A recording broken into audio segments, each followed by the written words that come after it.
Me lo mandaron en el Discord y como quiero enfatizar que pueden mandar cosas al Discord, ¿sí? Tengo que reconocerlo porque después me dicen, Dagger, siempre pedí que manden cosas al Discord y después no mirás nada. Y es como, bueno, está bien. Mandaron esto, dijeron que... Yo me lo mandaron por privado también. ¿Ah, sí? Me lo mandaron por privado y yo les redireccioné. Ok, dijeron ideal para ver en el stream y Jodini agregó Dagger no ideal para ver en stream, así que veremos, se cancelan. Y acá también tiraron, me voy a pajear con el siguiente stream, Dagger, advertido estás, ¿me viste? Bueno, ahí lo tenés. Bien, ahí aparecen siempre que mostramos el disco, ¿eh? Son bravos. Bueno, a ver qué carajo es esto. El valor tuyo es esto, no tenés otro valor. Te deseo bendiciones. Chicos, esto alimentaba a un chico empobrecido. El trabajo en relación de dependencia tiene una cierta inestabilidad y tiene una cierta inseguridad. Y a su vez, el trabajo de emprendedor también tenés una cuestión de inseguridad. Estás a una decisión de perderlo todo. Sí, pero emprendiendo, si yo pierdo todo, fue porque yo me equivoqué. Y yo puedo vivir con la culpa de haber quebrado un negocio, pero no con la culpa de que me echaron porque llegué tarde. Ya que nosotros, por ejemplo, tenemos acceso a la universidad pública, una de las más prestigiosas. Pero eso no enseña a hacer dinero en la universidad. ¿Cómo que no? Porque vos, por ejemplo, Si vas a estudiar filosofía. Bueno, a ver, pará. Sin la filosofía es lo mismo que decir sin el arte, sin la música. ¿Qué sería nuestra vida? El sentido de nuestra vida, ¿cuál sería? De hecho, también me gusta.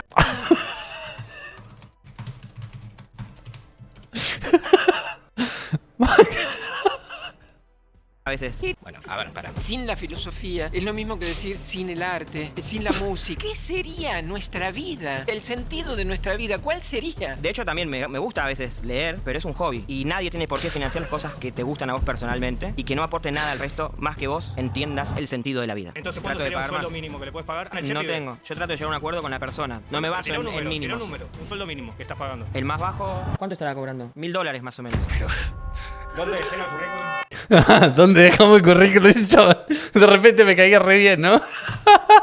Mi nombre es Mauro Stendel. El más bajo, $1000, boludo, fuera de joda, Te paso el contacto, amigo. Hoy vamos a debatir con 20 trabajadores. Hoy un empresario se enfrentará a 20 empleados Que es una especie de paritaria esto, una paritaria abierta. que no comparten su forma de pensar. El empresario planteará una afirmación que él defiende. Los trabajadores deberán levantar sus banderas y el primero en hacerlo pasará a defender su postura en contra de la del empresario. Pero el debate no dependerá solo de ellos dos. El resto del grupo tendrá sus banderas y si más de la mitad de las personas la levantan, el debate termina y un nuevo participante toma el lugar para intentarlo. El objetivo es simple: poner a prueba las ideas de Mauro hasta descubrir si alguien es capaz de dejarlo sin argumentos. Que empiece el debate. Si una carrera no se sostiene sola en el mercado, no merece financiamiento público. 3, 2, 1. Bien, amigo, ya, pasa por favor, sentate. ¿Qué tal? ¿Cómo estás? Tiago, un placer. Bueno, ¿Escuchan ¿cómo bien se ahí? financia la universidad pública? Ok, la universidad pública se basa en fondos públicos. Exacto. Ok. Entonces, el Estado no debería priorizar independientemente de la ganancia que genera la carrera el interés nacional. Es decir, ejemplo, la Universidad de la Defensa Nacional da una carrera en ciberseguridad, da una carrera en defensa estratégica, da una carrera en derecho antártico, por ejemplo. Eso no se financia en el mercado. Derecho antártico en el mercado hay muy poco, pero sí para la defensa nacional, para la prima del interés de la soberanía. En ese caso, ¿no tiene que ser subvencionada públicamente la carrera? Yo creo que hay cosas las cuales, si bien no tienen cierto beneficio Tiene sus opiniones, No, afuera. económico o carreras buenas pagas, por así decir, luego de estudiar, algunas son importantes, pero hay algunas que considero que deberían de verdad dejar de existir la financiación hacia ellas, como por ejemplo filosofía. Bueno, pero ese no es el facto. El facto es que las carreras que no se pueden... Porque vos haces un todo. Vos en el todo metés a las carreras específicamente que no se pueden subvencionar para el mercado. Y un Estado, que eso es lo importante, la patria, el país, la defensa de la soberanía nacional, abarca muchas más cosas. El argumento Friedman contra eso sería simplemente el Estado, la patria, todo eso son entes abstractos que vos estás creando para tratar de esconder lo que está sucediendo. Hay una transacción que está sucediendo, una transacción involuntaria entre personas que están pagando impuestos y personas que están recibiendo un servicio, ¿sí? Lo que vos deberías decir concretamente es, hay personas que reciben un servicio sin pagarlo, que es en este caso la universidad, y hay personas que forman parte de esa comunidad también, los cuales están pagando ese servicio, ¿no? Puede que esos dos conjuntos tengan una intersección y overlap, pero el argumento el planteo honesto para mí del argumento debería ser primero, no el Estado, la abstracción nacional, la patria, son todas nociones abstractas, no existe eso. El Estado no existe, lo que existe son personas, ¿verdad? Entonces la pregunta es, hay cierto grupo de personas que considera que hay cierto grupo de carreras que son valiosas por motivos que a ellos le parecen los que sean, todos tienen buenas razones para usar el dinero de alguien más, ¿no? ¿no? Y la pregunta es, ¿ese grupo de personas tiene, por su escala de valores que le dice que estas carreras son importantes, derecho a imponerle a otro grupo de personas que no tienen la misma escala de valores, que financie esas carreras que les parecen importantes? Porque si vos me decís que sí, yo te puedo decir, hay otro grupo que tiene otra escala de valores distintas, que dice exactamente lo mismo. Entonces entramos en un problema de subjetivismo, que es, cada grupo arbitrario de la sociedad va a tener su escala de valores y va a decir, para mí lo más importante de la vida es, no sé, viene un músico y te va a decir, la música es lo más importante, ¿no? Nietzsche decía, sin música la vida no tendría sentido. Y va a venir otra persona que es un pintor y va a decir, no, para mí la pintura es lo más importante del mundo. Y va a venir otro que va a decir, no sé, una persona que considera que tenemos muchas hipótesis de conflicto y va a decir, para mí la defensa es lo más importante, la defensa de las fronteras es lo más importante y debemos poner todos nuestros recursos en eso, ¿verdad? Entonces, el problema ahí es que estás subrepticiamente, ¿no?, dejando entrar la noción de nuestros recursos, ¿verdad? Ya automáticamente los colectivizaste a los recursos y estás simplemente dando una discusión ulterior que es, justificame por qué es malo que la gente estudie música. Esa no es la discusión. La discusión no es bueno o es malo estudiar música. La discusión es, vos tenés o no tenés derecho a imponerle a otra persona que financie algo que para vos es valioso contra su voluntad. Si es algo, ¿no?, si el argumento es, no, esto es algo que es realmente importante para los argentinos, entonces esos argentinos deberían estar dispuestos a financiarlo voluntariamente. ¿Por qué necesitas utilizar el monopolio del uso de la fuerza para lograrlo? ¿Me entendés? El argumento siempre es, esto es de interés público. Si es de interés público, por definición eso significa que hay una enorme cantidad de la gente que va a estar de acuerdo, que va a estar favorecida, beneficiada por esa cosa. Podés decir que es una externalidad y que la mayoría de la gente no se daría cuenta, si podríamos llegar a tener ese punto. Pero en cualquier caso, poner que decís, esto es de interés público, la mayoría de la gente se beneficia y quiere esta cosa, bueno, entonces podés ir con una gorra y pedirle a cada uno de ellos que voluntariamente te den una contribución para esa cosa que es de interés público. Si tu extrapolación estadística de esto es de interés público es cierta, significa que va a haber una enorme cantidad de gente que va a estar dispuesta a voluntariamente financiarlo. Si esa gente dice, no sé de qué me estás hablando, ¿qué es la licenciatura en no sé, defensa de los glaciares? ¿Me entendés? Es tu trabajo como par de esa persona hacer docencia y educar a esa otra persona y explicarle la importancia de que dedique sus recursos a esta cosa que vos considerás importante. Como cualquier hijo de vecino, si vos querés que alguien ceda tu dinero para una causa que vos considerás noble, creo que lo primero que tenés que hacer es establecer que haya una transacción voluntaria, y para eso necesitas que la otra persona esté de acuerdo, a menos que estés a favor de imponer por la fuerza tus valores a los demás. Que no tienen que necesariamente poder sostenerse en el mercado porque el interés del Estado Nacional, porque el interés de la patria es superior a lo que pueda generar o no en el mercado. ¿Qué es la patria, boludo? ¿La patria no son las personas que están en la patria? Y si esas personas que están en la patria, ponele vos un referéndum y la mayoría de las personas no están de acuerdo con financiar esa carrera que vos dijiste, ¿eso no es el interés de la patria? Es un término líquido que cada persona, es un receptáculo al cual cada persona le asigna un nombre distinto, o perdón, con el mismo nombre le asigna un valor distinto, y entonces es imposible tener una conversación porque estamos hablando de cosas distintas. 3, 2, 1. Ya, señor. Me tocaste el corazón. A ver, Bueno, lo voy a dejar hablar, ¿ok? Con la filosofía no se hace nada, pero la filosofía hace algo con nosotros. Nos permite justamente deconstruir los sentidos comunes, que la mayoría de la gente piensa que es una virtud, vivir de acuerdo al sentido común, pero el sentido común es una construcción social. Es la imposición de una opinión particular en un montón de gente que la compra. Como decíamos antes, son objetos culturales, objetos semánticos, objetos que son creados y que permiten que mucha gente se identifique con ellos, pero en sí es una construcción social que puede o debe a veces cambiarse. Sin la filosofía es lo mismo que decir sin el arte, sin la música, sin el teatro, sin la pintura. ¿Qué sería nuestra vida? ¿Qué sería nuestra convivencia? ¿El sentido de nuestra vida? ¿Cuál sería? Bien. Si solo fueran números como los tuyos. ¿Cómo era tu nombre? Alberto. Alberto. Me encantas cómo hablas, estoy seguro que sos una persona muy culta y que eras profesor de filosofía, ¿puede ser? Lo soy, sí. sos. De hecho, también me gusta a veces leer, pero es un hobby. Y nadie tiene por qué financiar las cosas que te gustan a vos personalmente y que no aporten nada al resto más que vos entiendas el sentido de la vida. La sociedad no tiene por qué pagarte a vos, tus hobbies, ni tampoco tener que llenarte los bolsillos de cierta manera porque enseñes a encontrarle a la gente el sentido de la vida. Es que sin el sentido de la vida, la vida no tendría Encontrando sentido. el sentido de la vida, no vas al supermercado. Sí, vas. No. Vas porque No. Vas al supermercado si tiene Si sentido. te financia el Y gobierno. no comprarías cualquier boludez por el hecho de que tenga más propaganda o te suene por una canción de un aviso. No bien. irías por eso, irías pensando, irías dándote cuenta si es saludable. Está perfecto, está bueno, es algo, una decisión. Ah, ¿se cortó? Sí. Bien, sale Alberto. Gracias, Alberto. 3, 2, 1.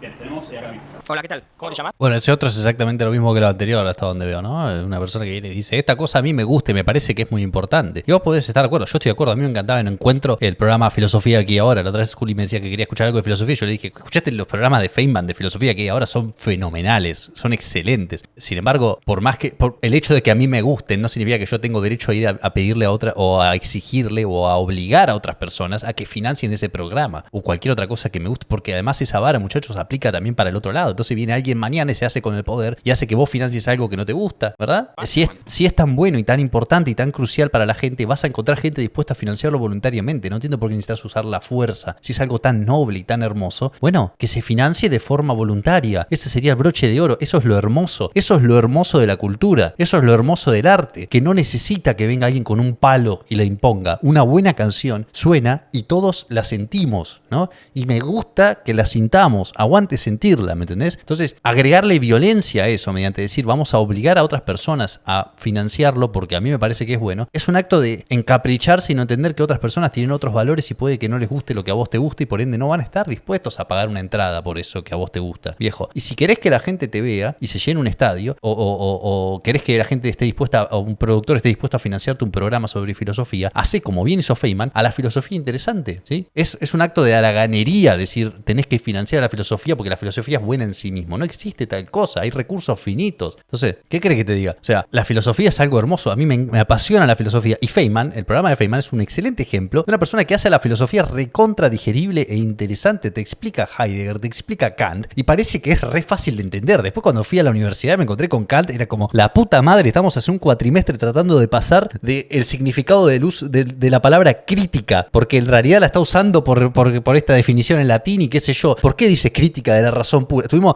con el prólogo de la crítica de la razón pura, tuvimos un cuatrimestre, boludo, es un dolor de huevo, ¿no? Y Feynman, cuando yo lo escuchaba a Feynman en filosofía que ahora, yo decía como, qué lindo, ¿qué es esto? La filosofía es re linda, re fácil, mirá qué sencillo que es todo. Y claro, eso es un enorme poder de síntesis de una persona que sabe divulgar correctamente y hacer atractivo algo que es bastante áspero, ¿verdad? Y eso es parte de la responsabilidad y creo que tener la presión de que la gente no va a escucharte hablar de Kant durante 6 horas, ¿sí? A menos que lo hagas interesante, tener esa presión le hace bien a la filosofía, le hace bien a la cultura, porque la obliga a salir de ese enfrascamiento de yo soy bueno y no necesito nada más, y la obliga a comunicar, ¿verdad? Entonces yo creo que es una presión, la presión económica sobre esos fragmentos de cultura es una presión saludable que la obliga a volverse accesible para las masas, que es algo importante. No, Juan Pablo Feynman. Creo que hay un error que es analizar todo desde una mirada mercantilista, porque entonces yo desde otro lugar te podría decir por qué el Estado tiene que financiar y darles exenciones impositivas a grandes empresas, ¿no? Por ejemplo. No me parece buen argumento. Así como se hace para una cosa, perfecto. Se puede hacer para la otra. Porque lo que vos decís que es un hobby. O para ninguna. No, a mí me parece perfecto, porque soy economista y creo en el equilibrio del privado y el Estado, de las empresas. Yo creo que ninguna persona tendríamos que financiarle cosas personales o beneficios propios. Bueno, pero entonces estás totalmente en contra de lo que venís diciendo en los últimos 15 minutos. No, en lo absoluto. Totalmente en contra. No, ¿por qué? Sí, porque el Estado es el motor para que las empresas Dios se escucha bien, privadas, que son enormes, Amazon, Apple. El Estado no es el motor, el Estado es el que pone frenos. No, todo lo contrario. Como alenta lo que están diciendo. A mí el Estado me pone frenos. Te doy un ejemplo. Decime que a mí me beneficia el gobierno. A mí vos no me importás, a mí me importan las empresas que aportan valor a la sociedad. Vos y si no te importa comida para perro. Yo vendo no, pero el sonido se Bueno, a mí me importan las empresas que son estratégicas. Y las empresas que son estratégicas, como YPF, por ejemplo, en nuestro país, es una empresa estatal. ¿Ustedes también no escuchan lo que dice? Ah, es medio rápido. Es medio rápido. Vamos a 1.35. Vamos a 1.30. Con inversión estatal, donde el Estado gasta, encuentra vaca muerta y después atrae a los privados a que saquen el petróleo. Tengo una consulta. Entonces, me parece que aporta valor el Estado. No, vos simplemente lo que estás es atacando al que más tiene. No, ¿por qué no? El hecho que vos menosprecies, que si yo vendo plato de perro, o sea, no entiendo por qué no me... Perdón, tengo que arreglar esto. No entiendo por qué no me deja bustear el audio el OBS. Es una cosa increíble. Pero a mí el Estado no me beneficia en nada. ¿Cómo que no? En lo absoluto. Pero ¿cómo que no? Si las empresas tienen una carga impositiva del 20% y los trabajadores del 37%. Igual, ¿Cómo repito, que no te benefician? A mí no beneficia nada. La luz acá está subvencionada por el Estado. A mí no me beneficia nada. No está subvencionada, yo lo pago. ¿Cómo que no? Yo lo pago. ¿Cómo ¿Quién que no? paga impuestos? ¿Y quién toma la decisión de que eso esté subvencionado? ¿Y por qué estamos hablando también? ¿Quién te cuida vos cuando estás en la calle? ¿El Estado? No, el Estado no ¿Quién me te cuida. garantiza justicia? En lo ¿El absoluto. Estado? Ahí le subí, le tuve que... ¿Se escucha normal ahí? Con más volumen y nada más, no clipea ni nada. ¿Sí? ¿Quién financia el Estado? No beneficia nada. No está subvencionado, yo lo pago. ¿Cómo que no? Yo lo pago. ¿Cómo que ¿Quién no? paga impuestos? ¿Y quién toma la decisión de que eso esté ¿Y subvencionado? por qué estamos hablando también? ¿Quién te cuida vos cuando estás en la calle? El Estado. No, el Estado no. Le tuve que poner ganancia de más 24, no sé por qué. ¿Quién te garantiza justicia? En lo ¿El absoluto. Estado? ¿Sí? ¿Quién financia el Estado? Todos. Ah, entonces Y somos está nosotros, perfecto. no es el Totalmente, Estado. el Estado Entonces no es el Estado, el Estado es un intermediario. El Estado es la materialización de la sociedad y eso es lo que vos no podés No, eso es lo que entender. vos no entendés, ¿Qué? porque vos sos una Entiendo persona que el Estado no le saca, sino que le da. Me da y me saca. Yo No, pago a mí el impuestos Estado y me saca recibo. más que me No, da. pero una cosa Entonces es yo factura. entiendo que No, eso es falso. y lo está llevando Es también. falso. No es falso. Es falso. boludo. Ah, pausa. Los empresarios pagan menos impuestos. Yo no pago menos impuestos. No sé de qué estás hablando. ¿Sos empresario? Sí. ¿Y qué pagas? ¿Cuánto pagas de impuestos? Bien, chicos, Y bueno. Menos que como ciudadano. 3, 2. Menos que un ciudadano. O sea, ¿qué? No. Eso fue una expresión medio falopa. Bien, allá, amigo. ¿Cómo va? Hola, ¿qué tal? Hola, un gusto, Tommy. Tommy, un placer. Acá estamos. ¿Activo? ¿Estás listo? Estamos. No sé si está muy lejos, ¿no? Puede ser. Disculpa. Oh, bueno, ¿Voy? vamos. Bueno, Lavado de guita. yo quiero retomar algo que dijiste antes del tema de los hobbies y de cómo se sostienen en el mercado de las carreras, que podemos hablar mucho de las carreras artísticas, ejemplo en este caso de las carreras que son solventadas por la UNA, la Universidad Nacional de las Artes, que el arte es importante por un punto, no solamente por un espacio mercantil, sino también de mensaje que tiene. Yo quería retomar algo que dijiste antes del tema de los hobbies y quiero recalcar esto de lo que es el arte, ¿no? Que es importante, que podemos hablar de una universidad que habla mucho del arte, que es la UNA, y la UNA es la Universidad Nacional de las Artes que toca todas estas cosas. Y es verdad que capaz que el teatro sí se ve como un espacio mercantil, pero a veces muy pocos lugares, tanto públicos, municipales o estatales, bancan o sostienen estos espacios, ¿no? El teatro abarca muchas cosas y el arte un montón porque decodifica y transforma. Capaz que no es rentable, pero sí enseña distintas cosas. Ejemplo, en un espacio público, un espacio que no llega al arte, ¿no?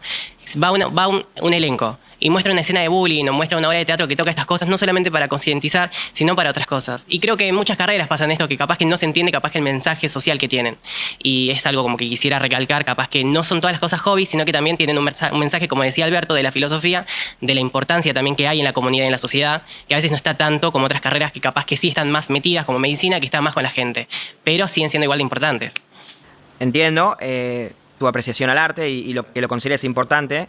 Yo no lo creo menos importante que vos el arte. Sí me parece que no es correcto que lo financien todos cuando son gustos personales que no son remunerables o no aportan de alguna manera algo que pueda devolver la inversión que hace el Estado hacia que vos sepas más arte. Sí, yo lo que creo con eso es que el Estado también no solamente se ve como un espacio de educación, sino como el resto de sociedad, ¿no? Porque, ejemplo, hay músicos que hacen presentaciones, el himno mayormente en actos está con músicos, a veces, sino con música, también en distintas cosas, que las canciones a veces te salvan, y los espacios gratuitos que te dan, creo que es importante sostenerlos todavía, porque si no se disuelve, si no se le quita importancia, si no se decodifica. ¿Importante para quién? ¿Importante para vos o para esas personas que dan ese servicio que nadie quiere y que por ende necesita sostenerse con la extracción involuntaria de recursos de otras partes de la sociedad? ¿Importante para quién? Si es importante para las personas que reciben el producto o servicio, esas personas van a estar dispuestas a manifestar con sus preferencias esa importancia mediante ir y comprar una entrada para ver ese producto o servicio o para recibir ese producto o servicio. Entonces, siempre está el escudo de esto es importante porque en términos económicos lo que está tratando de implicar es que hay una externalidad positiva, ¿no? Que eso estoy de acuerdo en general, que probablemente haya una externalidad positiva en la fomentación del arte en una sociedad, ¿sí? Insisto que el arte no necesita una muleta estatal para existir. El arte y la cultura son cosas que existen y preexisten al Estado y van a seguir existiendo, ¿verdad? Pero es como una especie de engaña pichanga presentar esa externalidad y luego decir es importante que lo mantengamos sin justificar por qué esa externalidad de alguna forma no tiene un costo transaccional o alguna otra barrera que hace que los individuos que se benefician no puedan recibirla directamente, adquirirla directamente, ¿verdad? Si vos haces en la plaza, en el centro de la plaza, te juntás con tus amigos y haces un show y vos decís esto es arte y lo paga el municipio, y es muy importante porque le hace muy bien a mi comunidad. Si realmente le hace muy bien a tu comunidad, la comunidad, si no está el municipio, va a estar dispuesta a ir y financiártelo. Sucede todo el día, todos los días. Vos ves artistas en el subte que van y cantan con la guitarra, y yo cada vez que veía un chabón con la guitarra iba y le ponía guita, ¿me entendés? Yo estaba en el ambiente under, iba y tocaba, y mis amigos, mis conocidos y qué sé yo, iban y veían a mi banda y pagaban la entrada y me bancaban. ¿Entendés? Por más mal que sonara nuestra banda, ¿verdad? De todos modos iban y pagaban la entrada, ¿entendés? Entonces, si es importante, se manifiesta con las preferencias y las preferencias se manifiestan con las acciones. El camino se hace al andar, el movimiento se demuestra andando, pues andemos. Casi dice que el arte no es importante o cualquier otra carrera, y no es que estás bancando, sino que son ciertas cosas que van influyendo en la vida, que son importantes, tanto artísticamente como cultural, tanto seguridad, que son importantes que capaz que no las reconocemos como sí. Sí, a ver, el debate está también en si es importante o no es importante. Yo te remarco, hay cosas que sí, para mí es importante el arte. Yo escucho música, he ido al teatro, pero no me parece correcto que nosotros todos como sociedad tengamos que financiar gustos personales artísticos o filosóficos, o que te guste más la literatura. Yo creo que no es algo que lo deberías de financiar vos porque es algo que no devuelve el valor invertido por la sociedad hacia vos. Es algo totalmente personal. Sí, capaz que es algo de ocio, capaz que es algo divertido, pero ejemplo, todas las que son temporadas, vacaciones de invierno gratuitas para la gente que se dan, que se muestran, espacios, ejemplo, este movimiento artístico que hubo recién con el Indio cuando falleció, son cosas que une a la cultura, une a la sociedad, que capaz que no es redituable económicamente, pero sí en la sociedad, considero y creo.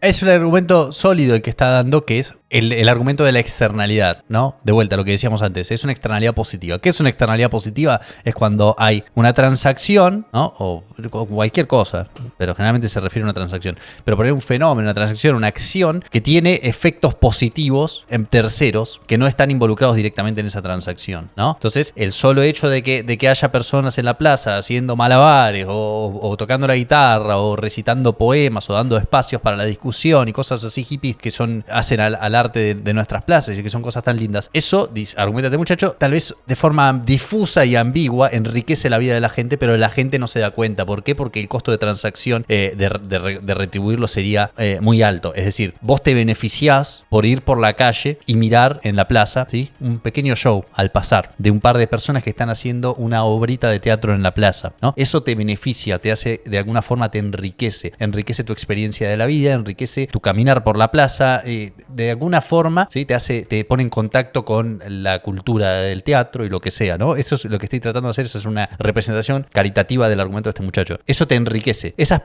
pequeña transacción, ese pequeño enriquecimiento que vos recibiste, ¿sí?, es diminuto, difícil de computar, ¿sí?, pero se da. Y se da en un montón de otras situaciones. Y lo que dice este muchacho, si yo entendí correctamente, es que ese enriquecimiento es difuso, es difícil de computar, es difícil de poner un número, ¿sí?, pero está, ¿verdad? Es importante la cultura, es importante que haya esa clase de cosas, porque esas cosas enriquecen a las personas de forma muy desperdigada, descentralizada, pero lo hacen. Entonces, consolidar todo eso en una transacción voluntaria sería difícil de lograr, ¿no? ¿Por qué? Porque hay un montón de pequeñas transacciones que suceden a lo largo de la vida de una persona, ¿sí?, gracias a esos eventos culturales. Creo que esa es la interpretación caritativa de su argumento. Entonces, mi argumento de si vos decís que esto es bueno para la gente debería financiártelo voluntariamente, obviamente trastabilla ante esa postura, porque claramente no podés pedirle a una persona cada vez que pases por una plaza y haya un show, pagás 5 centavos. Yo creo que sí, porque existe dar vuelta a la gorra, pero tal vez esta gente tiene data empírica que yo no, que dice que si el Estado deja de financiar obras y manifestaciones culturales de ese tipo, desaparecen. Yo creo que esas cosas existían antes del Estado, siguen existiendo. Yo tuve bandas under y la pasión de lo que hacíamos era más que suficiente para hacernos garpar la sala de ensayo, para ensayar un montón, preparar el show como si estuviéramos haciendo un gran Rex y después que vaya Juli y un par de amigos y Juli a vernos con... Ah, no, pensé que tenías la de Trovador. Cuando estaba tocando con Trovador y demás, ¿no? Pero bueno. Un abrazo a la gente de Trova. 8 minutos, así que gracias. Segundos, minutos, tiempo. O sea, yo sigo haciendo música y es una mierda. Y no me lo financia nadie, nunca me lo financió nadie. Y siempre fue suficiente con el proceso creativo y con el poder compartírselo a la gente que quiero para hacerlo, ¿no? Honestamente, por más que una en la sociedad, alguien lo tiene que financiar. Gracias. Un placer. La desigualdad de oportunidades es una excusa para no progresar. 3, 2, 1. Nico dice, pero una cosa es financiar espacios artísticos donde pueda integrarse a otros miembros de la sociedad y otra cosa es sostener una carrera que beneficia solamente a la persona en cuestión. Eso es muy cierto. Yo estoy dando la interpretación más caritativa posible del argumento, que es solamente hablar de espacios en los cuales la gente se beneficia de forma colectiva, difusa, como una miniaturización de la transacción cultural, que es pasar por una plaza y que haya una obra de teatro y que vos puedas quedarte 5 minutos ahí y después volver a tu casa un domingo, ¿no? Esa clase de situación más difusa. Si estamos hablando de que una persona quiere estudiar filosofía porque le parece que es importante la filosofía, a mí me parece importantísimo la filosofía, me encanta, pero no creo que otras personas tengan la obligación de a mí pagarme el estudio de la filosofía. Realmente, muchachos, eso es algo súper sencillo. Yo personalmente no creo que otras personas tengan la obligación de financiar mi hobby o mi pasión por la filosofía. Si yo quiero que otras personas financien mi pasión por la filosofía, es mi deber demostrarles que mi pasión por la filosofía les va a retribuir de alguna forma para que ellos voluntariamente quieran hacerlo. Es tan sencillo como eso. Bien, amigo, ya hago. ¿Qué tal? ¿Cómo te llamas? Felipe. Felipe, un placer. Bueno, cuando, Sí, cuando vos me digas, activo. Sí. ¿Le mandó? Sí. Va. Esa frase me parece primero como que vos la querés usar como algo motivacional. Perdón, no escuché el prompt. ¿Qué tal? La desigualdad de oportunidades es una excusa para no progresar. 3, 2, 1. Bien, amigo, ya hago. ¿Qué tal? ¿Cómo te llamas? Felipe. Felipe, un placer. Bueno, cuando vos me digas, activo. La desigualdad social es una excusa para no progresar, dice. Sí. ¿Le mandó? Sí. Va. Esa frase me parece primero como que vos la querés usar como algo motivacional, quizás, para tu mensaje de decir, bueno, ahí está difícil la cosa, no te aseguro que vas a ser millonario como yo, pero después de todas estas veces que te vas a caer, levántate, ¿no? Un poquito viene por ahí. No es una frase mía esa, ¿eh? No, es lo que me pareció. Primero viene como algo motivacional o... No sé. Creo que lo ideal sería que puedas decir que quizás sí es, o fundamentar por qué sí es una limitancia, que venga, un límite que vengas con ciertos o menos recursos o algo por el estilo, ¿no? Porque sería vos lo ideal. por eso, vos cuando decís, bueno, o cuando... Se acaba de meter en una trampa argumental malísima el loco. Le acaba de decir que su situación, que la situación de este muchacho de gorra, es tener que argumentar por qué es un límite venir de un lugar de bajos recursos para tener éxito. Es una idiotez. O sea, ese es un argumento que se explica solo. ¿Cómo que no es un límite? Obviamente venir de un peor lugar, tener una situación demográfica o geográfica o económica o de salud menos beneficiosa, te va a poner en una peor posición cuando se trate de tirarte a la carrera de la vida, ¿no? Es un argumento, argumentar en contra de eso es un triángulo cuadrado, no es el punto.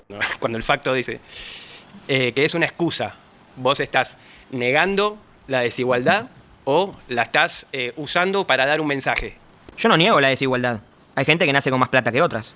Claro. La pregunta es si vas a usar el hecho de que naciste con menos plata para usarlo como excusa de no buscar más plata o no hacer más dinero o no tener una vida mejor o no salir adelante, o te vas a quedar en que sos una víctima del sistema. Pero vos te pensás que mucha gente se queda en esa, decir... Muchísima gente se queda en esa, ¿sí? Fui a muchísimas villas y hablé con muchísimas personas de bajos recursos. Tiempo, gente, pausemos por favor reloj. Bueno, por lo menos. Un placer. 3, 2, 1. Bien, allá.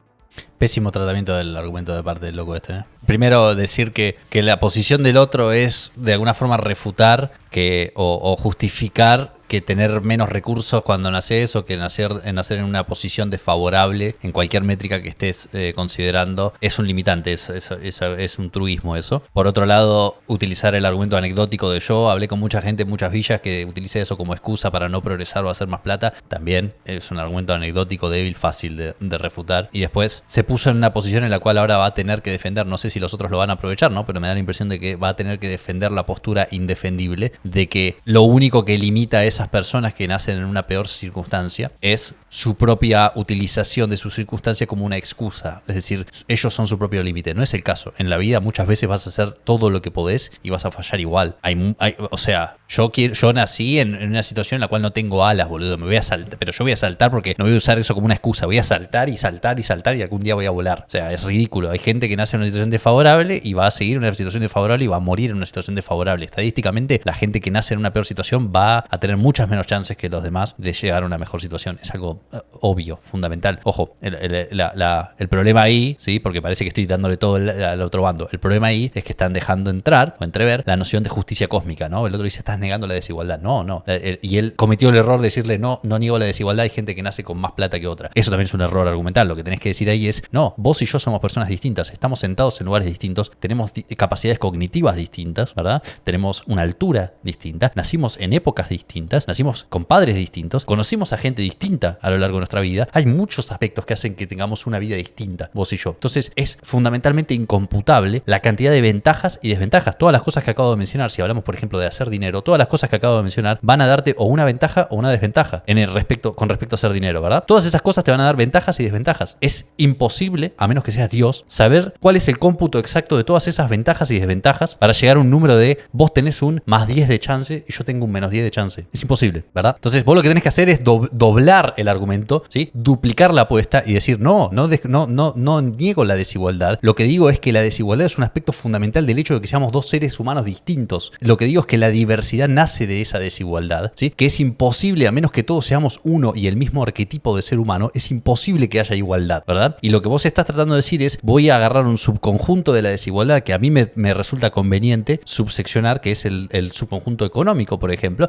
y decir, a este hay que meter mano y corregirlo. Ahora, ¿cómo sabés qué tanto tenés que corregir? ¿Cómo sabés cuando vos vas a poner el dedo en la balanza? Tenés dos personas, uno de cada lado de la balanza. Hay unos que nacieron con más guita y otros que nacieron con menos. Hay unos que nacieron con ventajas y otros con desventajas, ¿verdad? Y la pregunta es, ¿cómo sabés vos, porque tenés que implementarlo en una política? ¿Cuál es tu política concreta para saber exactamente cuánto tenés que hacer presión con el dedo en la balanza para igualar esa situación? Vos tenés que tener la cuenta, tenés que tener todos los números para saber exactamente qué tanta presión tenés que hacer de uno u otro lado. Si no, estás hablando simplemente de caprichosamente voy a reasignar los recursos de unos que a mí me parece que merecen menos a otros que a mí me parece que merecen más. No sabés la historia de vida de cada una de esas personas, no te importa, vas a utilizar una generalización estadística como todos los que ahora mismo tengan X cantidad de dinero, ¿sí? Si la cantidad de dinero que vos tenés ahora mismo, ¿sí?, es más que este número mágico, automáticamente te voy a obligar a pagar para darle a estas otras personas que tienen menos. Vos no sabés cómo llegaron a esa distribución de riqueza. No sabés si el que tiene un montón de dinero ahora, antes arrancó con 0 y se rompió el orto para llegar ahí. Y no sabés si el que tiene 0 arrancó con un montón y ahora está en 0 porque es un cocainómano que le gusta garchar trabas. No sabés cómo llegaron a esa situación. Entonces, ¿cómo podés agarrar una distribución específica de la riqueza y juzgarla como justa o injusta? Eso es ética de estado final. Eso está en Edward Nozick y es clarísimo el problema. Estás agarrando una distribución arbitraria de riqueza y sin entender cómo cada una de esas personas llegó ahí, estás juzgando, ¿sí?, como si fueses Dios, como si fueses un demiurgo tratando de setear el tablero del universo, diciendo, esta distribución no me gusta. ¿Cómo sabés a quién le corresponde más o menos en esa ecuación? Es imposible saberlo. Entonces, lo que estás haciendo es un acto de fatal arrogancia. Un placer. ¿Cómo es tu nombre? Karen. Karen. ¿Voy? Sí. Karen. Hay personas que nacen con muy bajos recursos y que dependen para sobrevivir, no pueden emprender, sino que la gente, por ejemplo, que pide en el subte, la educación que tienen. Ahora el chabón está encerrado en esta discusión. La base para tener dinero es pedir. Entonces no tienen posibilidad ni tiempo, ni educación, ni dinero de base para poder emprender. ¿Esa gente que está en el subte pidiendo se pasa todo el día en el subte? Y si no se pasa en el subte, se pasa con la familia, con la educación que le puede dar esa Pero familia. Entonces tiempo hay. Gente, tenemos que cambiar, pausamos por reloj. No. No, qué argumento de mierda, te paraste en el peor argumento posible. Ahora te vas a tener que defender que la gente que está laburando en el subte no labura lo suficiente, boludo. 3, 2, 1. Bien, ya amigo Boina, perdón, te digo lo que te digo. Bueno, por este país pasó Evita y dejó bien instaurado que donde hay una necesidad, nace un derecho. Entonces, cuando nosotros hablamos que la desigualdad de oportunidades es una excusa para no progresar, lo que estamos haciendo es minimizar el problema de fondo. ¿Cuál es la cuestión estructural que nos lleva a esa frase? Bueno, la cuestión estructural que nos lleva a esa frase es... Se bancan en 1.3. Recaer la culpa sobre quien tuvo la desgracia dentro de esa desigualdad de oportunidades. Entonces, si esta charla lo que tiene como propósito es buscar alguna solución, tratemos de encontrar el causal, te propongo, ¿no?, a ese cuestionamiento. Para vos, ¿cuál es el causal de esa desigualdad de oportunidades que para vos es una excusa? La desigualdad de... No, el por qué es una excusa. ¿Por qué es una excusa? Porque conozco muchísimas personas que vienen de muy bajos recursos que han logrado salir adelante y tener una vida mucho más decente de la que tenían. Sin embargo, conozco personas que se quedan estancados diciendo que son víctimas o que son personas que no tienen suerte, que no tienen tiempo, que no tienen dinero y que no pueden progresar porque así es la vida o porque son víctimas de la sociedad. Perdón, pero en ese caso es un debate absolutamente personal. Es decir, nosotros no podemos debatir de ideas si vos lo que decís es mi concepción en base a lo que yo conozco es esto. No, ¿sos invitado a debatir todo? No, obvio. Digo, no es un debate de ideas en ese caso, por supuesto que sí. Lo que yo estoy planteando acá es otra cuestión. Es decir, ¿por qué nosotros planteamos como excusa el hecho de la desigualdad de oportunidades y en el fondo de esa cuestión al que ponemos como sujeto de la desgracia es a la persona que tuvo menos recursos? Que lo tratamos como alguien que utiliza una excusa para no mejorar. Yo te repito, la pregunta mía es, ¿qué problema podemos encontrar de fondo en la cuestión para ver de dónde viene la raíz de esa desigualdad? Pero no hay un culpable de la desigualdad. ¿Cómo que no? Claro que sí. No, vos podés nacer con una pata menos. ¿Quién es la culpa? ¿Puedo continuar entonces en ese caso? Bien. Yo te voy a hablar no de mi percepción, sino de algunos datos. A ver, la riqueza total, comprendida como el producto total, la cantidad de dinero circulante en todo el mundo, en este momento, está repartida de la siguiente manera. El 1% de la población del mundo entero tiene el 95% del producto total. Si lo dividimos en regiones, Europa tiene el 10% de la población más rica comparado con el 50% de la población más pobre en un 4%. Es decir, el 50% de la población más pobre tiene el 4% del producto. América Latina, el 50% de la población restante tiene el 1% del producto. Ese es el problema de desigualdad. Ética de estado final, lo que acabamos de decir, ¿no? Ya lo repetí hasta el hartazgo. El agarrar una distribución específica de la riqueza sin describir por qué mecanísticamente está mal esa distribución, es decir, cómo se llegó de forma ilegítima a esa distribución de riqueza, es absurdo. No dice nada, no porta información lo que acaba de decir este hombre. No porta información, ¿sí? Si yo tuviera que construir un conector, ¿sí?, en este sistema, un canal en este sistema que trate de comunicar, tuviera que comunicar la información de este muchacho a hacia ese micrófono, ¿sí? Tendría el día libre, porque ese canal puede ser null. No necesito nada. No hay nada de información en lo que acabas de decir. A menos que me describas por qué se les llegó de forma ilegítima. Y lo peor es que tienen formas, muchachos. La gente de izquierda tienen formas. Yo sé que lo saben. Ustedes pueden. Tienen formas de decir, che, pero esta gente que tiene mucha guita utiliza resortes políticos que derivan de su enorme acumulación de capital, ¿sí? Para torcer el juego y las reglas del juego, para sobornar políticos, para financiar campañas, ¿sí? Para tratar de poner en el poder político a personas, ¿sí? Que tuercen las reglas del juego para que ellos puedan seguir siendo los billonarios y los otros puedan seguir siendo los que no tienen nada. Podría decir eso y sería excelente argumento y sería una discusión en la cual yo personalmente le diría sí, exacto, por lo cual deberíamos hacer que haya menos resortes políticos a disposición. Deberíamos hacer que no haya una persona del otro lado de ese mostrador dispuesto a vender favores, ¿verdad? El que tiene plata. Esa sería la solución, en mi opinión, ¿verdad? Pero ese sería un buen argumento de este muchacho y el otro tendría que contrarrestarlo de alguna forma. Lo que acaba de decir simplemente es un flex. Me memoricé algunas estadísticas. Fin. No llegué a terminar el dato. Un placer, Tiago. Bueno, igual lo sacaron, no es que no tenía nada más para decir. Bien. Muy discreto, pero necesito primero. ¿Qué tal? ¿Cómo te va? ¿Cómo te llamas? ¿Es Edward o Robert? Dije Edward. Quise decir, creo que Robert. Robert no. Eric, un placer. Qué utopía de Estado, creo que es no me eso. gustó porque yo vengo de una villa. Ok. Ahí, voy a entrar por ahí yo, Hacé lo que vos quieras. Con el tópico de la desigualdad. Perfecto. Voy. ¿Cómo va, Mato? Todo bien. Y mira, yo voy a tocar el tema ese de justamente de la villa. Yo creo que es verdad que no todos nacimos con una suerte de cuna de oro, digamos. Yo vengo a hacer ollas populares, participo en política, todo eso, pero no estoy con la política. Pero ayudo a la gente que necesita. Y es verdad, a veces uno no tiene los recursos, pero lo puede solucionar. Pero ya que, por ejemplo, como ustedes, gente ya a nivel clase alta, podría también ayudar. La villa nunca ha sido una ayuda. Yo nunca te he visto a vos, nunca he visto ni un millonario, nadie en la villa ayudando a una olla popular. Qué lástima, porque Sí. voy muy seguido. Tengo Te muchas invitaría a que canchas. vayan en todo ¿En cuál caso, a estás? la 21 y 24, Barraca. No fui. Pero he ido a muchas villas. He inaugurado canchas de fútbol, he hecho muchas ollas populares. Hice varios días del niño, en donde de mi dinero doy regalos, juguetes, comida, cortes de pelo. Lo hago todo el tiempo. Bueno, me gustaría hacerte una invitación a que vaya. Yo voy todo el tiempo. Con Podemos gusto. hablar. Bueno, qué sé yo, le está diciendo, está bien, vos das mucha plata, pero a mí nunca me diste nada. Dame plata a mí también, boludo. Sí, lo hablamos con producción, vamos. Escuchó lo que le pagaba el sueldo mínimo, $1000, y dijo, este tiene toda la Eso taraca. no quita que, a ver, vos estás acá, ¿tenés trabajo? Trabajo sí, ¿no? Una farmacia, pero Trabajás en una negro, farmacia. por 2 Y venís de mangos, una por villa. ¿Hay personas de tu lugar que en vez de salir a trabajar usan como excusa el haber nacido en una villa para no salir adelante y no tener un laburo decente? No lo discuto eso, tenemos entonces razón. tengo razón. 10, gente. Bandera, perfecto. Un placer. Después, si Rodri, ¿querés? Así vamos. Dale. Dale. 3, 2, 1.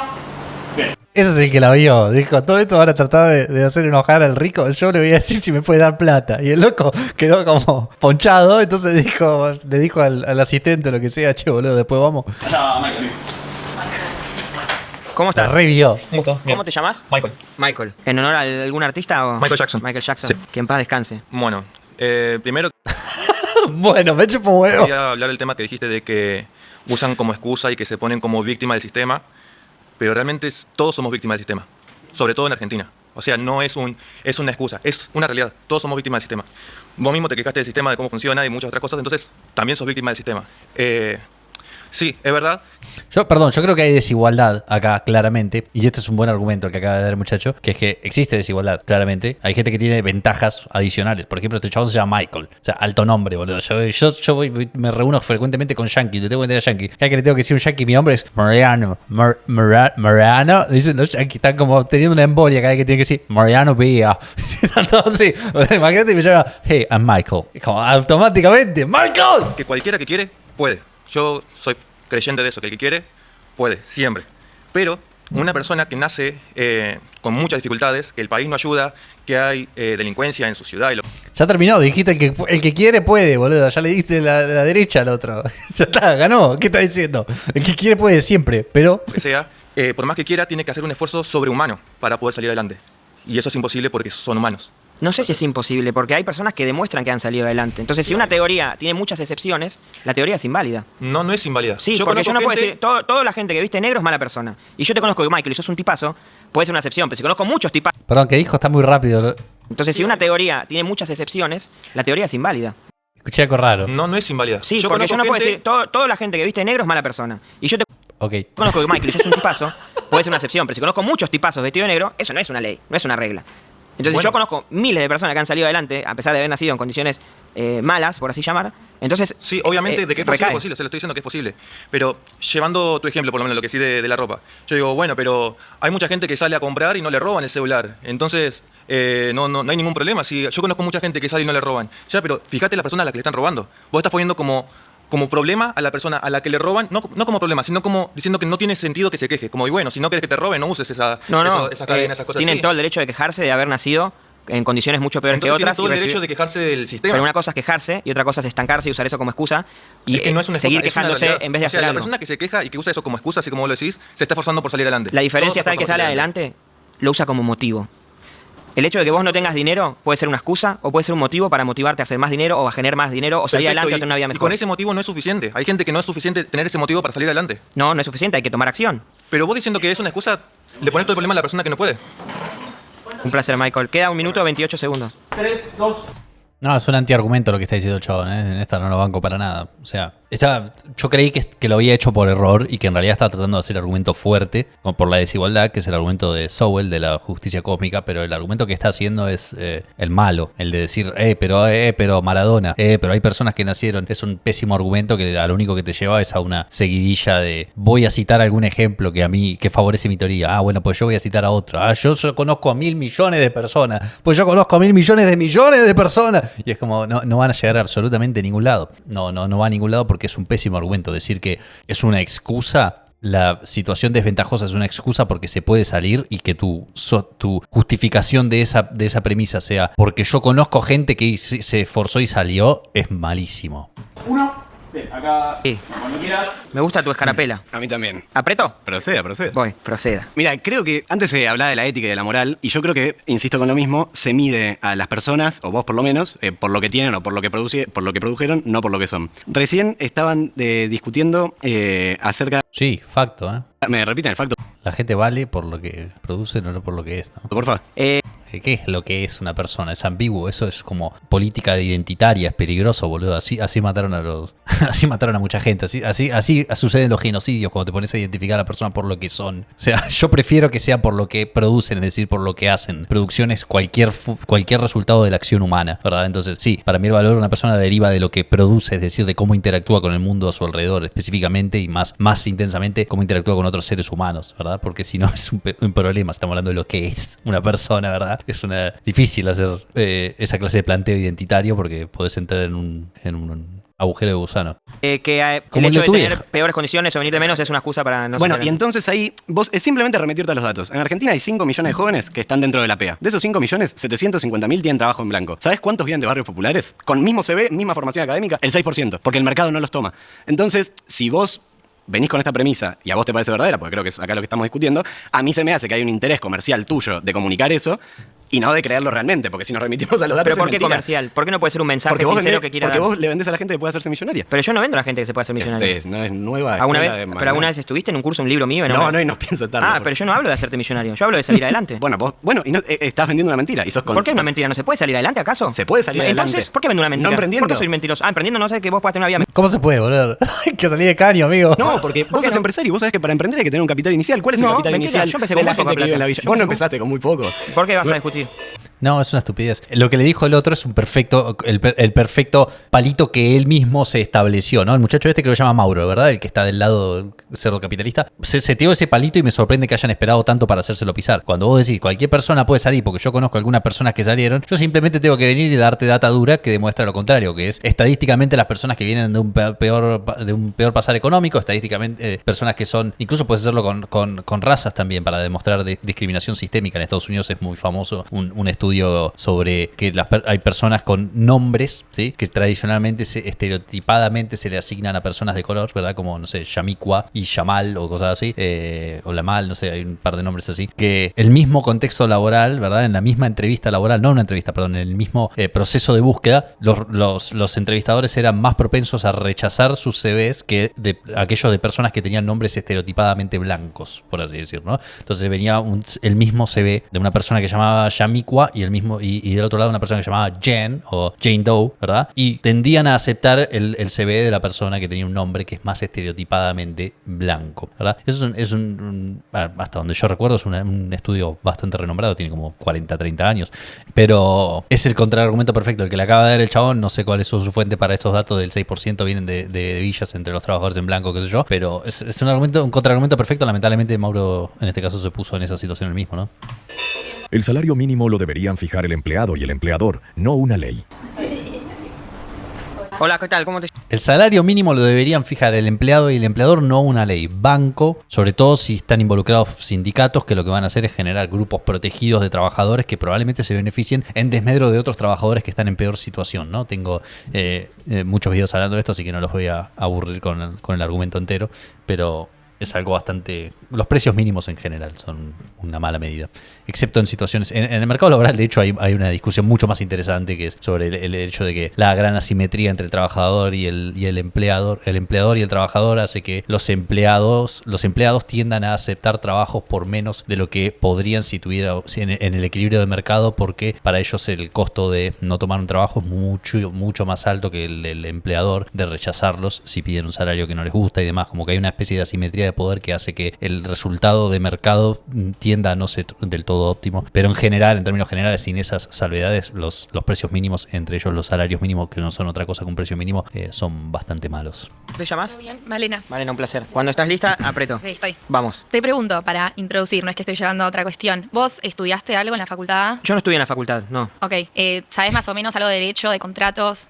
Contrato de abogados y contadores que Bien. me asesoran, sí. ¿Sabés lo que es un contrato de adhesión? ¿Querés esclarecerme si me haces una pregunta? Contrato de adhesión es básicamente no hay una negociación y se pueden concluir que hay prácticas abusivas de la persona que tiene la relación de poder más alta y la otra persona está en vulnerabilidad. Vos lo que proponés, o lo que proponés de facto con lo que estás de acuerdo, es que no haya un piso mínimo establecido y que se establezca y se negocie. Me parece que es totalmente abusivo. Cuando no hay un piso, cuando tiene que ser la persona que está en la situación de inferioridad la que tenga que someterse a debatir con su empleador, que encima hay que en realidad aceptar lo que te propongan, o si no, no te contratan, o si no, te echan, me parece que está en una situación de abuso enorme. Y más que nada, siendo en una empresa tan grande, o volviendo a lo anterior que estabas diciendo... Puede ser una pizzería del barrio, ¿no?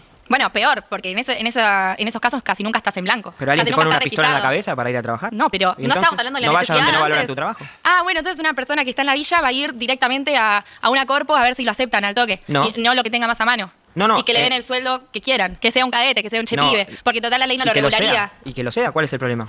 ¿Por qué no son todos chepibes y cadetes? Si vos, o sea, lo que hay dos cosas implícitas acá. Primero, la idea de vamos a hacer que el que tiene más en esa posición, el que está en una posición de poder, de alguna forma no pueda abusarse de esa situación de poder para hacer mierda al más chiquito, ¿verdad? Es básicamente la esencia del argumento que yo les estaba mencionando antes, ¿no? Esa asimetría de poder tan grande entre el empleador y el empleado hace que los empleados voluntariamente tiendan a aceptar salarios más bajos de los que podrían si tuvieran más información sobre el estado del mercado para entender dónde está el equilibrio realmente. Y los empleadores tienden a abusarse o a aprovecharse de esa situación. Sin embargo, medio que te puedo hacer el mismo argumento si yo voy al mercado a comprar algo y el supermercadista chino tiene una góndola llena de alimentos y me quiere obligar a pagar un precio, ¿verdad? Y yo no tengo otra opción más que pagarle el precio, pero él tiene una enorme cantidad de cocuchas y yo quiero una sola y no tengo una cocucha. Entonces yo estoy totalmente desprovisto de poder. Él tiene una góndola llena de esa mercadería, ¿sí? Y tengo la obligación de pagarle el precio que diga ahí en la etiqueta. Entonces tendrías que extender ese mismo argumento hacia esa clase de situación o hacia cualquier contexto en el cual haya una asimetría entre la cantidad de dinero o la posición del empleador o del que vende y el que compra. La realidad es que en el mercado vos vas y un pintor o una persona que quiere hacerse una casa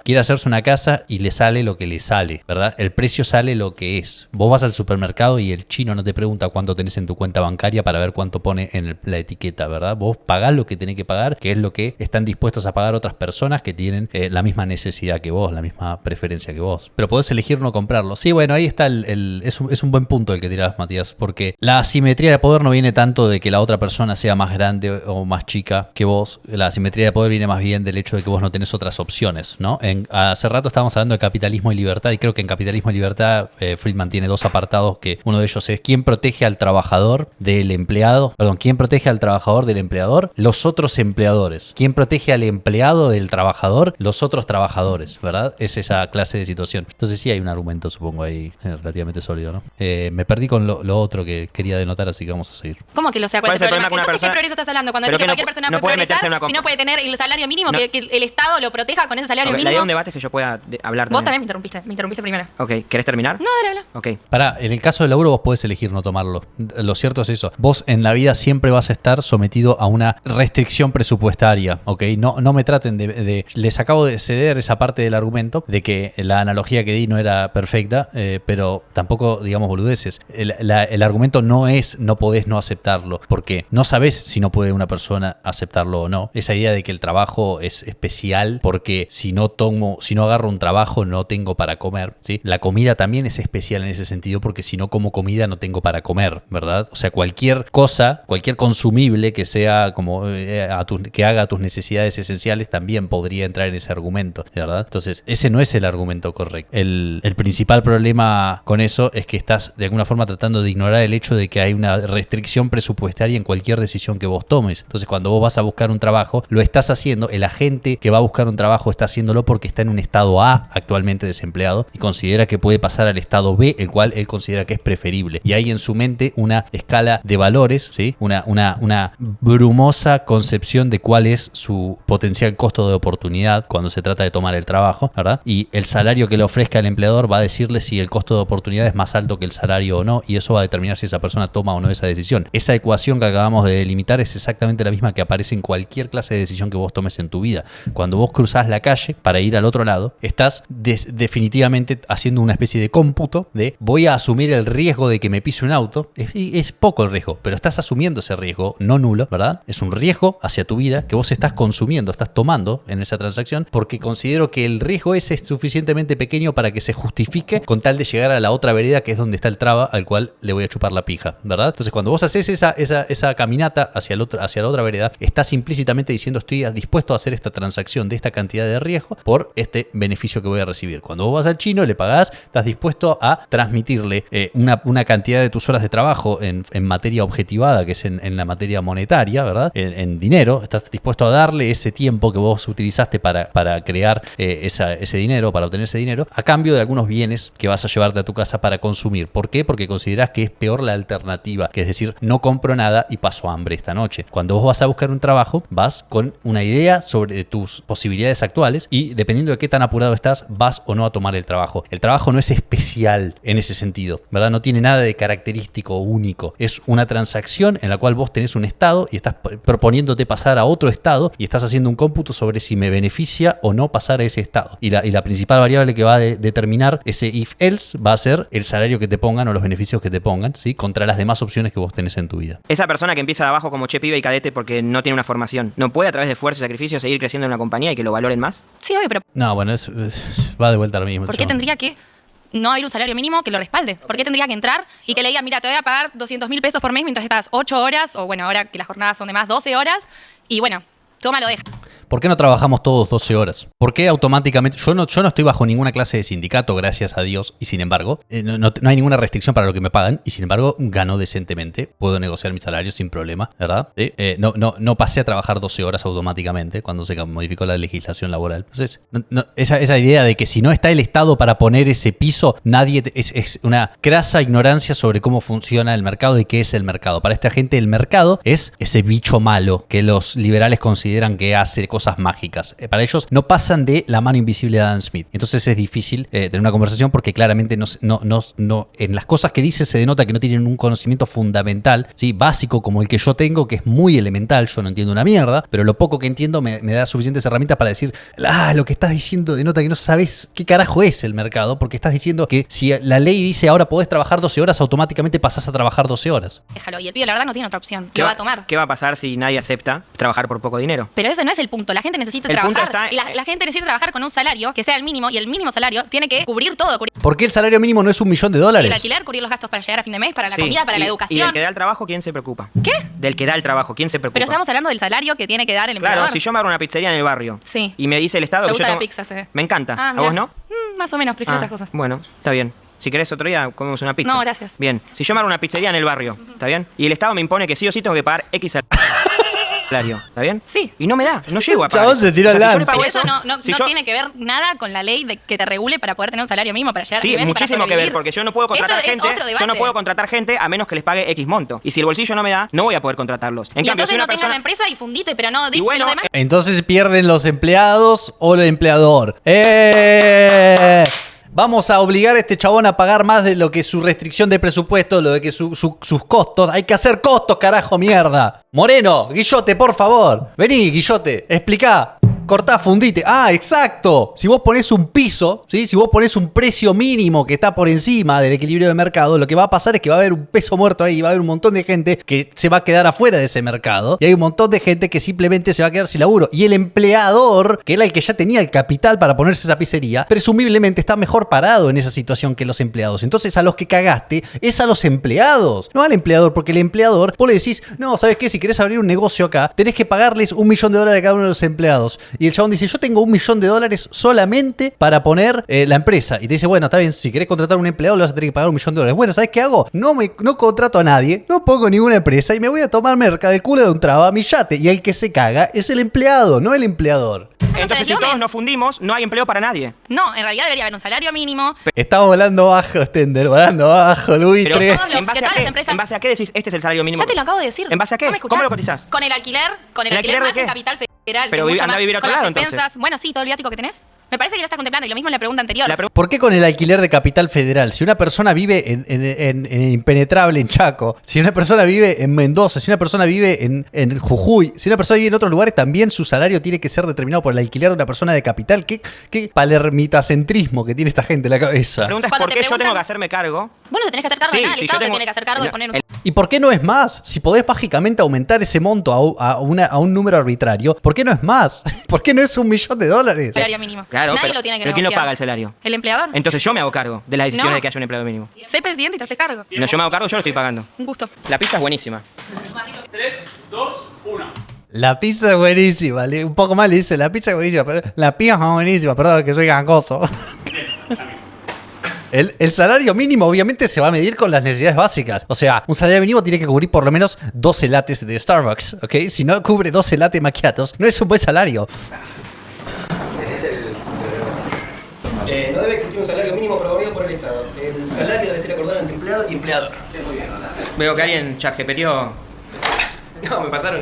Anuncio importantísimo antes de que termines el video. Escúchame bien. Es una paja que me Esto pasó. es el techo proprietary de Rolls Royce, ¿puede ser? ¿Techo estrellado no es de Rolls Royce? No tengo ni idea.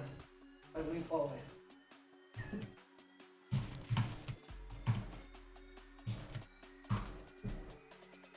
Sí, creo que es de Rolls Royce eso, ¿no? Lastimosamente, atando cabos, nos dimos cuenta que aparentemente hubo un error en donde la producción le pasó todos los tópicos a los participantes y los participantes se prepararon un speech entero hasta con ChatGPT.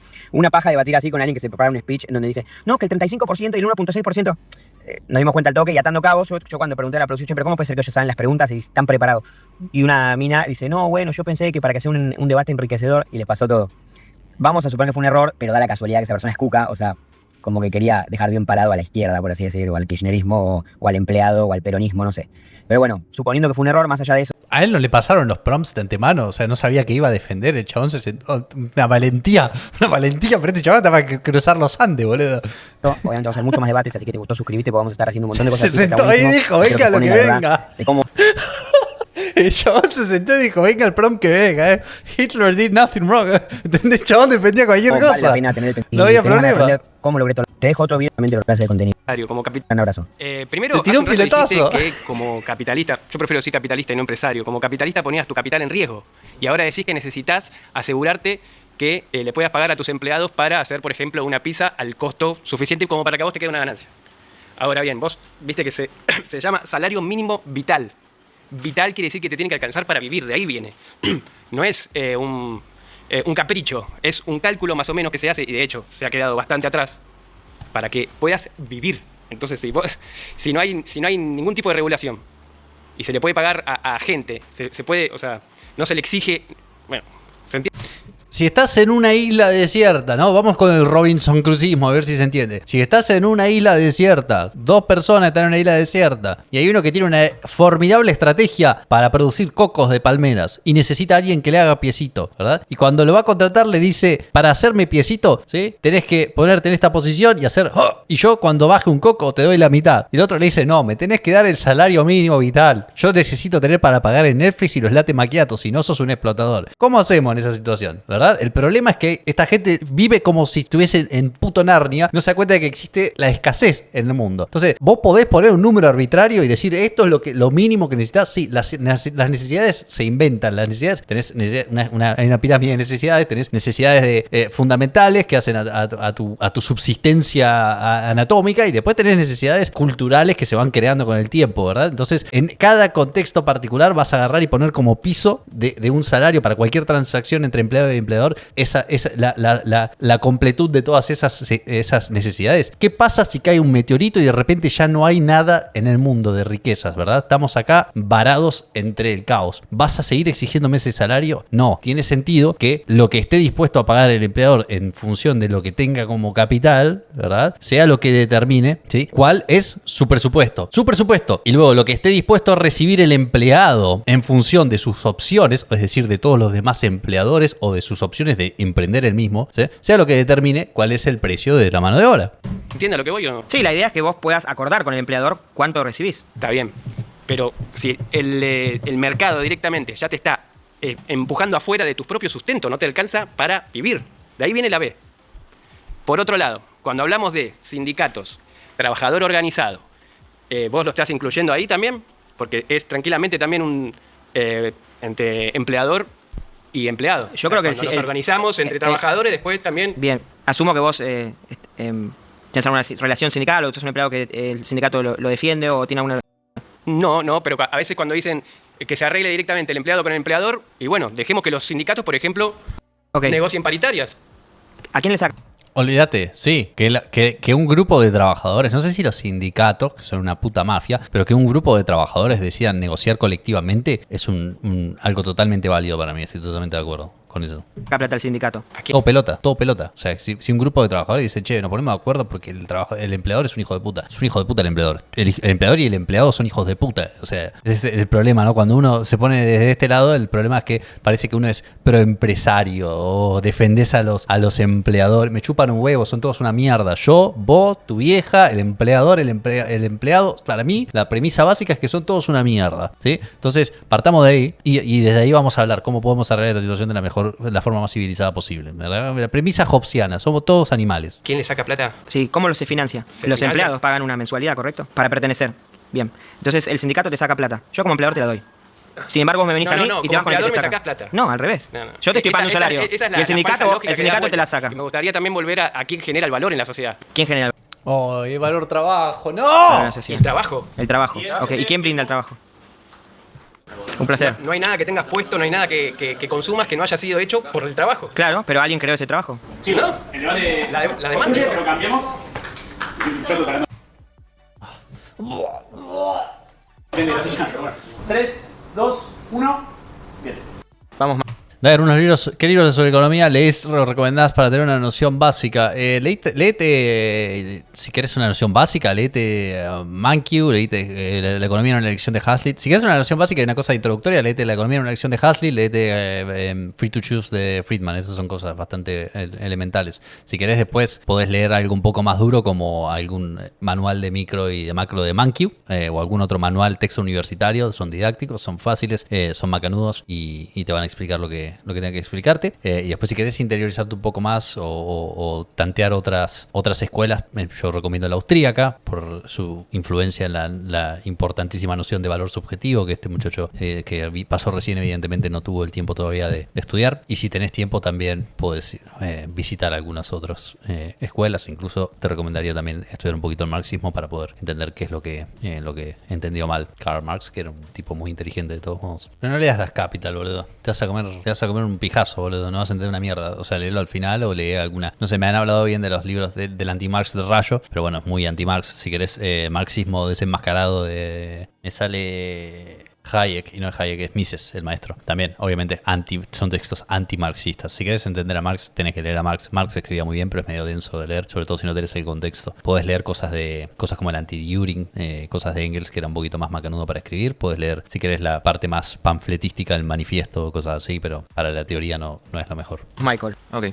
Activado. Quería hablar del tema que hablaste antes. Y es que decís que el que da el trabajo lo puede negociar con la persona que está buscando el trabajo. Puede negociar ese dinero. Y el que da el trabajo puede poner un precio muy bajo por muchas horas, pero claro, la otra persona está en su derecho de decir, no quiero trabajar de esto. El problema es que alguien sí lo va a aceptar. Ese es el problema. Ese no es el problema, esa es la solución, perro. O sea, va a haber una persona de muy bajos recursos que le está yendo muy mal en la vida y tiene que tomar lo que sea. No, esa es la solución. Porque cuando ustedes me daban este contraargumento y ustedes, lo que me decían recién en el chat, me demostraban con justicia que yo estaba haciendo una analogía inválida a su momento, van a estar de acuerdo conmigo. ¿Qué es lo que te defiende? ¿Qué es lo que te defiende cuando vos vas al supermercado y el supermercadista te quiere cobrar carísimo por la bebida? Me dijeron, podés ir y comprar en otro supermercado, ¿verdad? Eso es algo fenomenal. Significa que hay más oferta y por ende no hay un monopolio, ¿verdad? Eso es perfectamente lo que debería pasar. Eso es lo ideal. No querés monopolios, no querés monopsonios, no querés esa clase de situación en la cual tenés un solo comprador, un solo vendedor, porque ahí no aplica la mano invisible. Para trabajar y va a conseguir una persona que trabaje para eso. Y eso se llama explotación. ¿Por qué? Porque estás poniendo una persona que trabaje 12 horas, 14 horas. Si vos tenés ganas de que trabaje 14 horas, si vos pones el precio, puedes también las horas. Que trabaje lo que vos te dé la gana, por el precio que vos te dé la gana, y la otra persona, como está totalmente necesitada porque necesita ayuda rápido, te va a decir que sí. Te hago eso es explotación. Te hago una consulta. Sí. Sigo con el ejemplo de la pizzería, ¿no? Yo me hago una pizzería en Villa Luro. Sí. Y la verdad es que a mí no me está alcanzando para pagar el salario mínimo. Me alcanza para pagarle un chepibe que me dé una mano 5 pesos, es un ejemplo. Okay. Y me lo termina aceptando a alguien que le viene bien porque lo necesita. ¿Yo soy culpable de que esa persona venga de otro lado y tenga menos recursos? ¿Yo como pizzero soy el culpable de que pueda pagar algo que a una persona así le sirva? ¿Es mi culpa? ¿Por qué yo tengo que el Estado me tiene que asegurar que yo le vine que lo mínimo para vivir a una persona que no es mi culpa ni la conozco? Si no tenés plata para poder mantener una pizzería, no la abras. Pero no pongas a trabajar a personas que están en esa situación. Las personas que van a trabajar 14 horas en esa pizzería, ¿estarían peor o mejor? No hay ninguna otra pizzería. Es una persona que está en una situación extrema de necesidad, lo que acaba de escribir este muchacho, para apelar al patetismo, para que ustedes digan, tenés razón, la gente que no tiene ni para comer va a tener que aceptar de todos modos. Esa persona, si no viene el pizzero y pone la pizzería, ¿va a estar mejor o peor? Si no acepta, ¿sí? Si el Estado no le permite a ese pizzero poner la pizzería a menos que le pague un salario mínimo específico, y el muchacho que estaba cagado de hambre estaba dispuesto a recibir menos por hacer ese trabajo, y el pizzero dice, la verdad que no me da los números, me voy a la mierda y no pongo la pizzería. El que estaba desempleado y en una situación extrema ha pasado a estar mejor o peor de lo que estaba antes. Tiene más o menos oportunidades ahora. Si no le vas a resolver el problema con tu bolsillo, no te metas en el medio, la reconcha de tu vieja. Si no vas a poner vos la guita para que esa persona tenga para comer, lo estás dejando peor de donde estaba al principio. No estoy obligando a las personas, ¿sabes? Yo estoy ofreciendo, che, mira, me falta una mano. Iba bien, Michael, no sé por qué lo bajaron, ¿eh? 3, 2, 1. Bien, muchas maneras levantadas. Levantaba Michael de vuelta. Aparte fue primero y ¡pam! Hola, ¿cómo estás? Carlos. No es una solución, boludo, es taparle el sol con la mano eso. No es una solución eso al problema. Es poco serio, viejo. Al papá de Michael. Mira, hay un aire. Hay gente que está en una situación de mierda y tiene que tomar un trabajo de mierda. Vamos a sacarle el trabajo de mierda si no tiene ni siquiera esa opción. Eso es lo que están diciendo. ¿Qué carajo? Carlos. Bueno, vos estabas hablando de culpabilidad. Yo soy culpable de que, como decía Michael, esa otra persona que va a aceptar ese laburo, como nos ha pasado en Argentina mucho tiempo, de que venga gente del exterior o países limítrofes y acepten laburos por menos plata de lo establecido. También la cantidad de laburos en negro y qué sé yo. A mí me ha pasado de que me pidan documento para asegurarse de si soy argentino, porque lo que necesitaban en realidad era un peruano. Porque el peruano no tenía documento y con la excusa de que no tenía documento lo podían emplear a mucha menos plata. Claro, Bueno, queda un minuto. Lo que vos estás difundiendo con esa idea es sacarle la dignidad al laburo, ¿entendés? Y estás promoviendo la esclavitud. Porque la dignidad se basa en cuánto te pagan. Es un de esclavitud lo que estás proponiendo. ¿La dignidad se basa en cuánto te pagan? La dignidad se basa en tener un sueldo digno. Un sueldo digno es un sueldo que te alcance para sobrevivir, que labures lo que tengas que laburar, que te rompas el lomo, lo que te tengas que romper, que transpires lo que tengas que transpirar, pero a cambio de un sueldo que vos salgas orgulloso y contento de decir, bueno, mira, puedo pagar esto, puedo pagar esto. Está bien, pero el problema está en que ¿por qué crees que un empresario no pueda llegar a un acuerdo con vos para que tengas una vida digna? ¿Y por qué viene el Estado a obligarlo de que mínimo sea tanto? Porque no pasa, es lo que están proponiendo con las nuevas leyes. A mí me pasa un montón. Yo cuando contrato tengo cierto diálogo. Al empleado. Cuando contrato tengo cierto diálogo más o menos de qué pretensión Y tenés en salarial tienen cuenta las las personas. cosas, como te dijeron antes, Claramente. la distancia, el viático, el alquiler. Lo mío es más el virtual, alquiler, pero sí. La canasta básica. De hecho, Entonces, trato ¿cuánto de sería un pagar sueldo más. mínimo que le puedes pagar al último eslabón? No tengo últimos eslabones. Últimos eslabones, che, No pibe. tengo che pibes, así que la verdad que no. Por ejemplo, Pero yo tiene que trato de haber llegar a un una- acuerdo. Yo trato de llegar a un acuerdo con la persona. No me baso Tirá un en número, tirá mínimos. un número, un sueldo mínimo que estás pagando. El más bajo, ¿cuánto estará cobrando? $1000 más o menos. Listo. ¿Dónde llena el currículum? Un placer. El impuesto a la riqueza termina afectando más a los empleados que los Un flex ahí, el chabón tiró. A ver si ahora me acepta la pizza la chica esta. empresarios. 3, 2, 1. Bien. Hola, viene el metalero este y le dice, hola, la chica no quería la pizza, pero yo te la acepto, ¿Qué tal? ¿Cómo va? Draco, un placer. ¿Draco? Draco. Qué buen nombre, como Draco Malfoy. Sí, me lo dicen todo el tiempo. Mirá. Sí. Bueno, Este chabón no tengo pruebas, pero tampoco dudas. Con esos auriculares venía escuchando Opeth al palo, boludo. Venía escuchando Blackwater Park. sí estoy de acuerdo con el facto, creo que perjudica más al empleador que al empresario, pero creo que no por los motivos correctos. Perjudica más al empleador porque el empresario, justamente... Al empleado, gracias. Al empleado, perdón, sí. Justamente porque el empleador, al querer saltarse esas cosas, termina haciendo que esto recaiga, que el peso recaiga en el trabajador. ¿Cómo? Contratándolo en negro, no declarando horas extra, buscando todo tipo de tramoyas para no tener que pagar extras, buscando distintas formas de saltar. Y los empleados también. Yo, cuando era pibe, laburaba y estaba en una situación de mierda. Tuve que laburar en una situación de mierda y nadie me obligó, sino que fue lo mejor que tuve a mi alcance para mejorar mi situación. Y si vos hubieras venido y dicho, eso no se puede hacer, yo hubiera estado peor, no mejor. ¿Entendés? Es esa la ecuación. Si vos no me vas a dar una solución alternativa, yo me pude comprar mi primera guitarra laburando en la obra. Y lo hice y era menor de edad y mis amigos sabían que yo salía de la escuela y me iba a laburar y qué sé yo. Y me compré alta Cord KX5 Floyd Rose, que es alta viola, la tengo ahí colgada en una pared. Y alta viola, guacho. Y la pasé re bien tocando con esa guitarra. ¿Me entendés? Y si vos hubieras venido y me hubieras dicho, no, esto es esclavitud, yo te hubiera dicho, boludo, yo no tengo otra opción. Es lo mejor que tengo. Cuando logre salir de esta pobreza nefasta, probablemente no tendré la obligación y si llego a tener hijos me encargaré de que no tengan que pasar por esta misma situación. Pero vos no estás mejorando mi situación material diciéndome que esto es malo y llorando y obligándome a no hacerlo. Me estás empeorando la situación, me estás sacando la única opción que tengo. Saltearse estos impuestos. Entonces estás a favor de que el impuesto a las riquezas termina afectando al empleado. No me parece mal que exista, creo que es algo que tiene que existir, pero que está mal regulado y que en ese error de cómo se regula termina cayendo el peso en el trabajador, en el empleado. O sea, algo que originalmente se pensó tal vez como para protegerlo, para dar ciertas garantías, termina perjudicándolo. Entonces saquémoslo. Es que esa no es la solución sería que funcione como debería funcionar. Pero si no funciona. ¿Cómo debería funcionar? Hay que sacarlo. Ok, hay un montón de cosas que no funcionan y la solución no es sacarlas, es arreglarlas. 10 banderas, tiempo por favor. Vamos a cambiar. Gracias, Draco. Un placer, Draco, gracias. 3, 2, 1. Medio que habló, le dio el argumento al otro, ¿no? Bien, amigo. Metalero. Hola. ¿Cómo debería funcionar? Esta cosa, o sea, lo dije 1000 veces. La gente de izquierda es excelente en encontrar cosas que no funcionan. ¿Entendés? Es gente que es muy buena para frasear correctamente cosas que ellos ven en la sociedad que están mal, que son situaciones negativas. Y utilizan palabras muy bonitas para denotarlo, ¿verdad? Y vos te quedás como, tenés razón, esto funciona mal. ¿Cómo debería funcionar? Bien. Hostia, pero esa es la parte más fácil. Estas cosas malas deberían ser buenas, ¿sí? No a las cosas malas. Tiago. Sí. Recuerdo. Mauro. Activo. Sí. Voy. La verdad es que el contraargumento de todo esto es, bueno, ¿cuáles son las políticas concretas que vos proponés? ¿No? Es eso, el contraargumento. Hay una anécdota en esto que quizás se sirve para acomodarlo con lo que dijo el compañero Draco, que es muy interesante. ¿Vos sabés la historia del Estatuto del Peón Rural? ¿Querés contarla? Sí, la cuento muy rápidamente. El peón rural era el obrero de la República Argentina más negriado de todos. Era prácticamente condiciones de esclavitud, incluso peor que condiciones de esclavitud. ¿Por qué? Porque al esclavo, en su momento, cuando llegaba a la vejez, había que cuidarlo. Lo que hacían con los peones... Me encanta ese argumento. Es el argumento marxista por excelencia para el pasaje del feudalismo del feudalismo mediante la revolución burguesa al liberalismo, ¿no? Por lo menos al esclavo tenían que cuidarlo cuando se enfermaba, ¿no? Al peón lo podían dejar. Es un argumento diciendo que el esclavo estaba mejor que el trabajador, ¿no? Los rurales en la Argentina era Fuera de juego igual, lean la Patagonia Rebelde, boludo. Es una locura. Las situaciones en el interior acá en Argentina, durante toda la formación del Estado moderno de Argentina, fue un desastre, pero estamos hablando de 1920 y pico, estaba Irigoyen en ese entonces, y las cosas que pasaban eran turbias. Echarlos y lo mandaban al campo como vacas a que mueran de hambre. Cuando salió leyes que protegían al peón rural, cuando salieron leyes que protegían a los obreros de ese momento, fueron promulgadas antes de que Perón asumiera la presidencia. Sin embargo, no se hacían efectivas, no se cumplían. El protocolo simplemente estaba en los papeles, pero no se llevaba a la realización.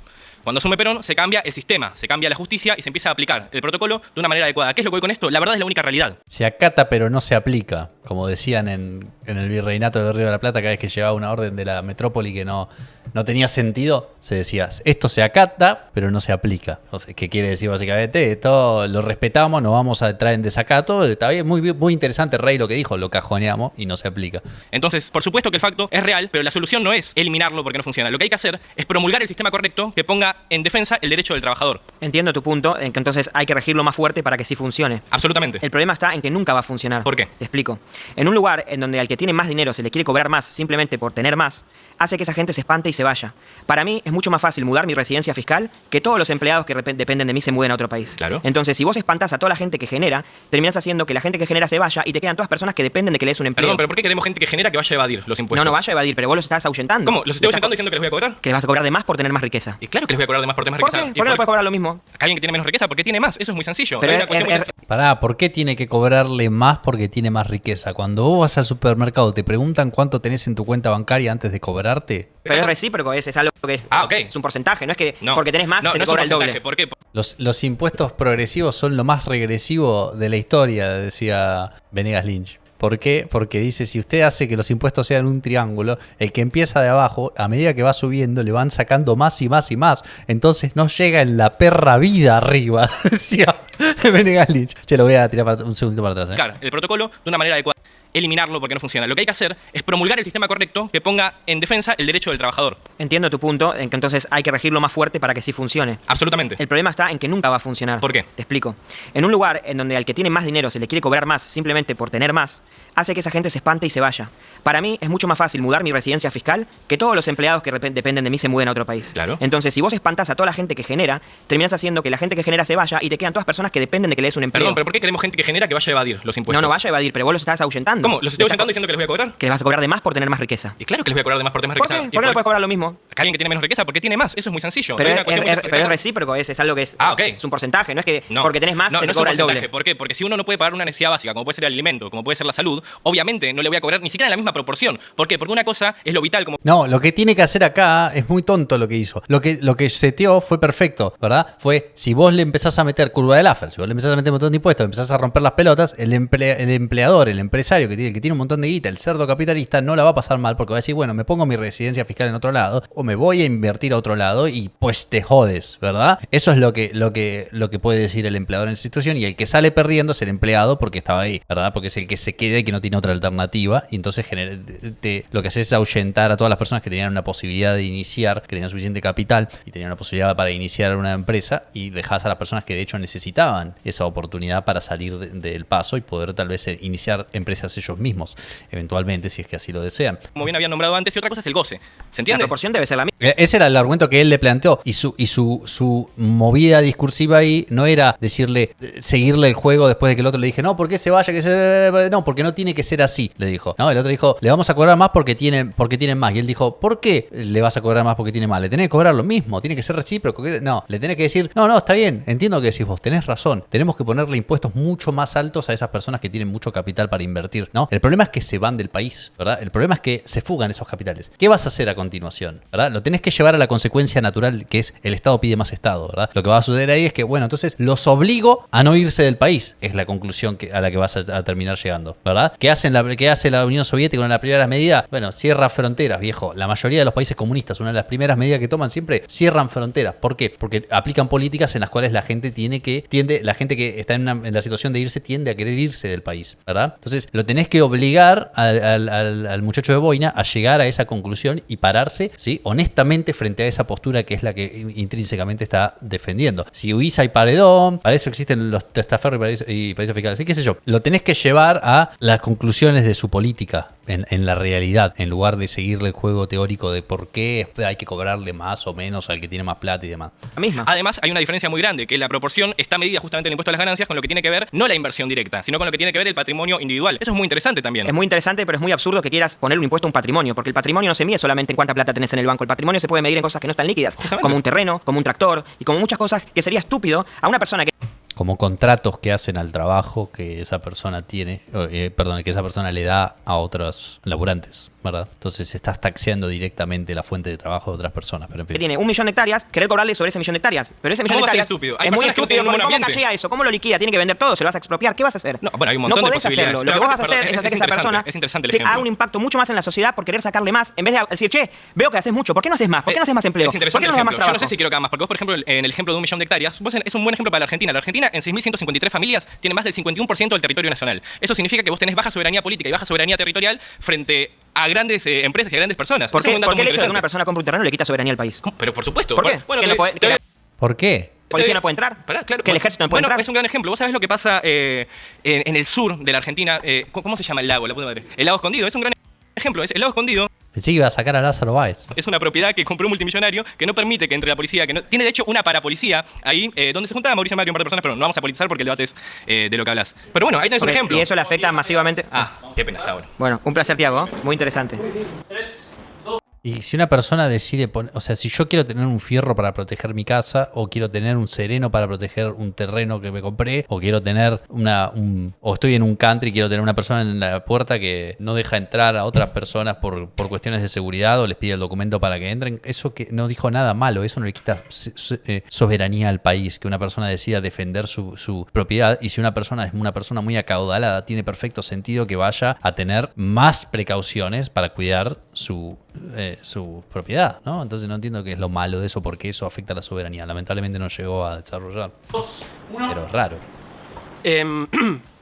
Hace un rato estaba la otra discusión de lo ético del político. Y vos, yo creo... El tema que un lago no es propiedad. Perdón, dijo que se refería a un lago, o sea, como que, porque eso sé que existen casos de gente muy adinerada que ha comprado, digamos, acá yo les mencionaba la otra vez que acá en la costa existen casos de terrenos que son de tal persona que se sabe que tiene mucha guita, que yo, y que van a hacer un country y que lo que hacen es del terreno hacia la costa, esencialmente cercan, ¿no? Y ellos capaz que tienen una parte del terreno no más, pero por cuestiones geográficas básicamente terminan teniendo una playa privada, y si te metes te echan porque estás en su zona, ¿no? ¿En qué zona? En la cabezona. Creo que en esta discusión... Si era eso lo que decía, sí, supongo que hay casos particulares. No, es como, podés traer ese caso a colación, no sé por qué era relevante, pero bueno. Discusión.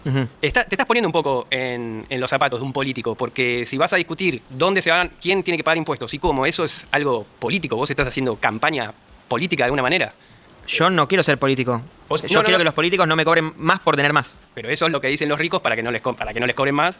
Y claro, es el pibe, me gusta el arte. Quiero que no me cobren más. Pero vas a tener a alguien que te va a representar. ¿El de Boina? Políticamente. Eso, ¿no? Me gusta el arte, todo tipo de arte. ¿Para que lo tiro un segundo para atrás? Esto está bueno, está interesante, la verdad. 3, 2, pero tengo que ir a Nioba.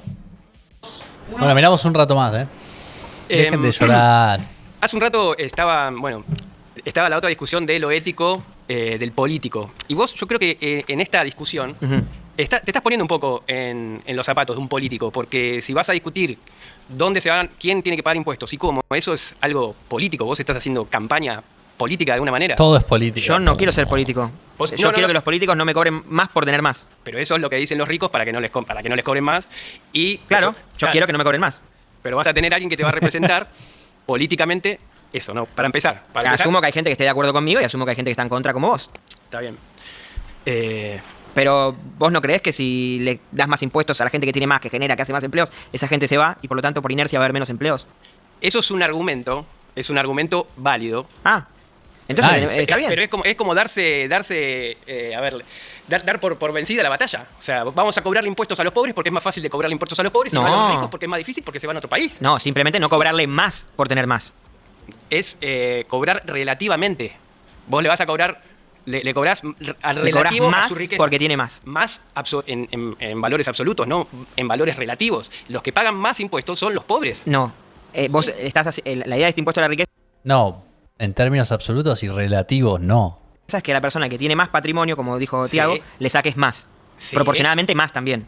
No que sea más absolutos, pero en proporción también. No. El concepto de los impuestos progresivos no es precisamente no. No, diametral, precisa y específicamente no, boludo. El chiste de lo que están argumentando ustedes mismos. No saben ni lo que está argumentando él. Lo que están diciendo es que es porcentual, proporcionalmente se debería cobrar impuestos. Por eso existe la escala de impuestos. Bien. Los que pagan más impuestos son los pobres. Sí, ¿cómo? Si vos lo único que haces es consumir. ¿Cómo paga más impuestos un pobre? El clásico IVA por lo para que los compra. bienes del ¿Vos qué Chaco? pensás que una persona que por lo que compra, que encima tiene pocos recursos para comprar, termina pagando más impuestos, dale que paga el 35% de todo el beneficio de su empresa? En valores, multimillonaria? Vamos, seamos realistas. Pero en valores absolutos. De verdad, una persona que vive en el Chaco, que no tiene ni el mínimo salario para una vital, como mencionaron, paga más impuestos por el 21% de cosas que ni siquiera alcanza a pagar al supermercado. Un empresario que paga mucho más. Relativamente sí, además tenés gente como vos que hace campaña para que paguen menos todavía. Yo quiero que la gente pague menos, pero que el pobre también pague menos impuestos. ¿Y entonces cómo? Pero el rico también paga el 21% y además paga el 35% de ganancias o lo que sea. ¿Cómo se va a sustentar la sociedad? ¿Cómo se va a sustentar? ¿Y cómo? Sí, bueno, ¿se puede sustentar? Cuando va al supermercado de los ricos que no tiene IVA, boludo. Sin tener ¿dónde que sacarle mucho más, eliminando el gasto público. Si vos dejás de gastar tanto, vas a poder hacer mucho más efectivo el capital que cobras de impuestos para poder distribuir en lo que necesitas. Esa es la clave. Encima lo tenía servido el muchacho campera de jean. ¿Hace cuánto que no ve una campera de jean? Lo tenía servido. Lo que le dijo él fue, si vos cobrás, empezás a pasarte de rosca con los impuestos, vas a castigar a la inversión y el inversor se va a ir a la mierda, ¿verdad? Y el tipo dijo, sí, pero eso, lo que estás diciendo es un buen argumento, un argumento válido, pero es derrotista, porque lo que está diciendo esencialmente es, vamos a cobrar impuestos a los más débiles, a los más pobres, porque son los que no se pueden ir del país porque les cobremos impuestos. No estoy diciendo eso. ¿Vos qué estás diciendo? Estás diciendo vamos a cobrar impuestos a los más ricos, ¿verdad? Porque son los que más tienen, que yo, ¿no? Está bien. Te acabo de dar un argumento que vos aceptaste como válido, que es que se van a ir a la mierda o no van a invertir su dinero, tal vez van a llevar su dinero a otra clase de inversión y demás, ¿verdad? Entonces, ¿cómo resolvés ese problema? Y ahí es cuando viene él, vamos a utilizar un montón de impuestos para obligarlos a no irse del país, o para cerrar las fronteras, o para y ahí es donde viene la discusión real, tener que llevarla a la persona caminando una por una hacia las consecuencias de esa política concreta, porque si no es todo fairy dust, un muro. Bueno, creo que se retiró. 3, 2. ¿Qué pasó? Se retiró. Esa es la clave. Bueno, creo que se retiró. 3, 2. Se cansó el chaval. Socializar, manejar los medios de producción. Claro, está bien. Digan eso, díganlo con la boca. Pongan su dinero donde están sus ideas, muchachos. Digan con la boca. Quiero socializar los medios de producción. Repeat after me. I want to socialize the medios of production. Where is Esther Piscoli just now? 1. Bien, claro.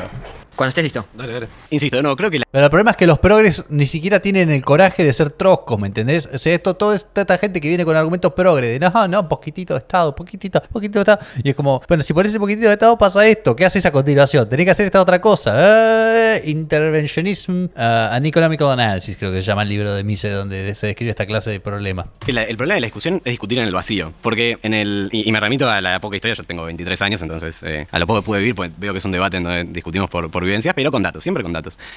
Las empresas no se van de los lugares cuando hay más o menos impuestos. Eso sí, te puede cambiar lo mínimo. Las empresas se van de los países cuando no hay rentabilidad. Por eso, en el gobierno que estamos viendo ahora, HSBC se fue, Mercedes-Benz se fue, Exxon se fue. Las empresas no se van de los países. De hecho, las empresas privadas más grandes del mundo, Toyota, Ford, la Chevrolet, vinieron a invertir acá cuando gobernaban los cucas expropiadores, que les cobraban impuestos. Te hago una consulta. ¿No crees que el impuesto es algo que saca la rentabilidad de un negocio? En absoluto. Yo creo que el impuesto es la forma en la que vos le devolvés al Estado un poco de lo que usaste. Claro. Porque, pero fíjate, si vos le cargas más al que genera más... No le cargas más porque el que genera más tiene que devolver. Porque fíjate que los profesionales egresados de universidades en las empresas son el 80% de universidades públicas. Entonces yo creo que las empresas de alguna forma le tienen que devolver al Estado lo que el Estado le da. Pero no que sea proporcionalmente más. Y además tiene que ser proporcionalmente más. Porque el 10%... Pero entonces que estás estableciendo un excelente sistema de financiamiento de las universidades por parte de empresas que de hecho van a necesitar esos profesionales. Lo que estás diciendo es, la empresa se beneficia de que exista un profesional en esta carrera particular. Cuando viene al país, ese cerdo capitalista pone su dinero y se beneficia de que existan profesionales que se egresaron en la UBA de esta o cual ingeniería, ¿no? O de filosofía, o de lo que sea, se benefician y por ende le tienen que devolver al Estado mediante impuestos. O sea que lo que estás estableciendo es que es perfectamente posible, mediante el mecanismo de mercado, para un empresario beneficiarse de esos egresados. Es decir, ¿sí?, que lo que estás diciendo es que no hay necesidad alguna de financiarlo públicamente por la fuerza, porque ya hay un interés legítimo, una demanda legítima para esa fuerza de trabajo que hace que sea rentable para un empresario venir y poner su dinero. Entonces, más bien que venga el empresario y le pague directamente a esa persona su carrera universitaria, si tanto beneficio le da. Para vos, que sos millonario, no es lo mismo que el 10% para mí. Capaz el 10% para mí representa la mitad del alquiler que pago. Y tiene que ser menos, ¿está bien? Porque gano nominalmente menos. Pero es una discusión de jardín esa. ¿Por qué no el que gana más tiene que aportar más y el que gana menos tiene que aportar menos. Se llaman impuestos progresivos. Porcentualmente más, no nominalmente más. Estás discriminando entonces. Totalmente, porque tenés más. Estás discriminando al que tiene más y sacarle más porque más de la sociedad y le tenés que devolver más a la sociedad. No traje. Si a mí me pagan es porque doy valor. Das valor con profesionales que se forman en las instituciones públicas. No necesariamente. El 80% sí. Sí, es un dato. Terminó. Iba bien igual. Siempre te cortan a la mitad. La sociedad envidia a los jóvenes empresarios e instalan prejuicios de que heredaron, tuvieron suerte o utilizan... Ese es el que mejor discutía igual, ¿eh? Medios ilegítimos. Porque eso es un argumento perfectamente interesante o sostenible, ¿no? El de, bueno, te está beneficiando. Es el argumento de Obama en su campaña presidencial. You didn't build that, ¿no? No construiste eso, ¿verdad? Vos te beneficiás de esta cosa que se pagó de forma pública. En realidad, lo gracioso es que hay una persona que pagó por la formación universitaria de ese individuo, ¿no? En la ecuación hay 3, en realidad hay 4 grupos de personas. Están las personas que pagan los impuestos para que se financie esa universidad. Está la persona que va a la universidad y recibe esa educación. Está el empresario que se beneficia de la educación que recibió esa persona en una universidad pública y está el político que se lleva una coima en el medio. Entonces la ecuación, la transacción tiene 2 personas de más ahí. O hay una persona que involuntariamente está financiando la educación de la persona que va a trabajar para ese empresario y ese empresario después de forma indirecta le va a pagar al político y el político va a utilizar, debemos confiar, el dinero para retribuirle a esa persona original que sin saberlo participó de esa transacción en cuya cama hay 4 personas cuando debería ser una relación de 1 a 1 perfectamente armoniosa. Monogamia, viejo. 2, 1. Bien. Jóvenes, ¿qué rango etario sería? Menos de 30. Hay un tema ahí de percepción. No, por eso, para preguntar si hay de 70 y uno de 50 es la juventud. Hay un tema de percepción. Pero bueno, hagámoslo global, asumo, ¿no? ¿30 años? ¿30 años o menos? Sí, hagámoslo general. ¿Te parece? Hacemos general. Ahora, hay una cuestión que es un hecho. Del 100% de la población del mundo, el 1,6% son millonarios. Eso quiere decir 1 de cada 140 personas. Del 100% de los millonarios, entre 1,025 y 1,2 son millonarios de menos de 30 años. De ese porcentaje, de ese número, quiero decir, solamente el 40% lo lograron por medios propios, el 60% lo lograron por herencia. Además de que lo que lo lograron por medios propios está confirmado en múltiples casos que lo hicieron a través de estafas o esquemas Ponzi. Por eso la sociedad tiende a creer que los empresarios que son jóvenes son estafadores. ¿Por qué? Porque hay casos comprobados de jóvenes empresarios que han estafado para llegar al lugar en que han llegado. No es que todos sean estafadores, sino que hay una idea, una generalización. ¿Hay más estafadores Ponzi que empresarios reales jóvenes?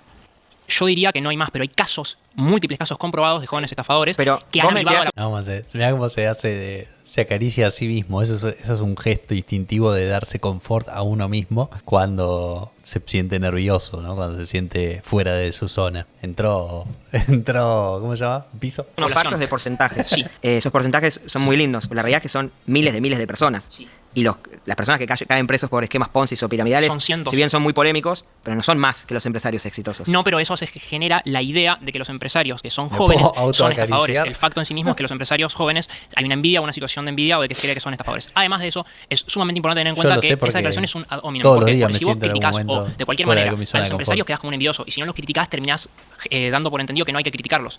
De esa manera se vuelve imposible hacer una crítica, porque si vos decís cualquier cosa a un empresario joven terminás quedando como un envidioso vos, como alguien que quiere llegar a eso y no puede llegar. Entonces la cuestión acá pasa a ser ¿qué crítica vos le podrías hacer o qué crítica aceptarías que te hagan a vos como un empresario millonario joven? Vos fuiste millonario siendo joven. Claro. ¿Qué crítica hubieras aceptado que te hicieran a vos?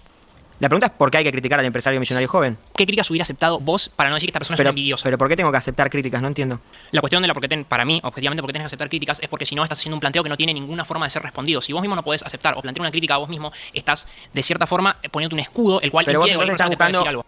El chabón le está tirando falsacionismo argumental. Le está diciendo, si vos no podés aceptar una crítica, sos un pelotudo. Estás buscando que una persona te diga, che... No, tu postura no es científica porque no tenés una forma de falsear. ¿Me tienen que criticar de esta y esta manera? Entonces che, decime cómo puedo juzgarte a vos. No, estoy buscando que me digas un argumento el cual vos no dirías que esta persona, si me critica por esto, es un envidioso. Si yo te digo que quizá... te puedo mencionar cosas que son mi percepción de diferenciación de críticas. ¿Cómo cuál? Te puedo mencionar muchísimas.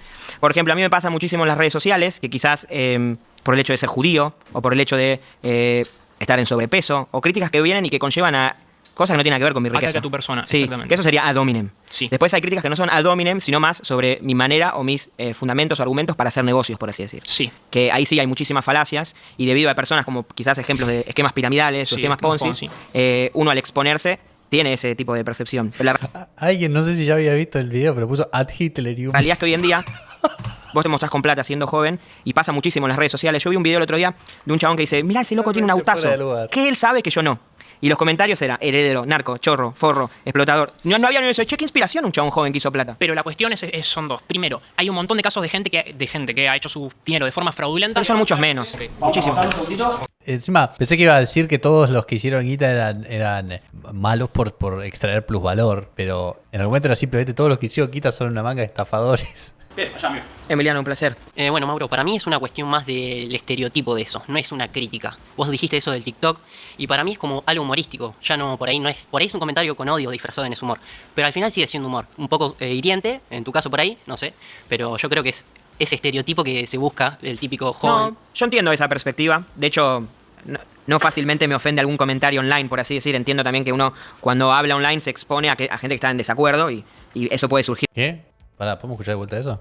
Por así decir, entiendo también que uno, cuando habla online, se expone a gente que está en desacuerdo y Ah, no sabía, boludo. No. Chao, boludo. No, yo no sabía que era así. No.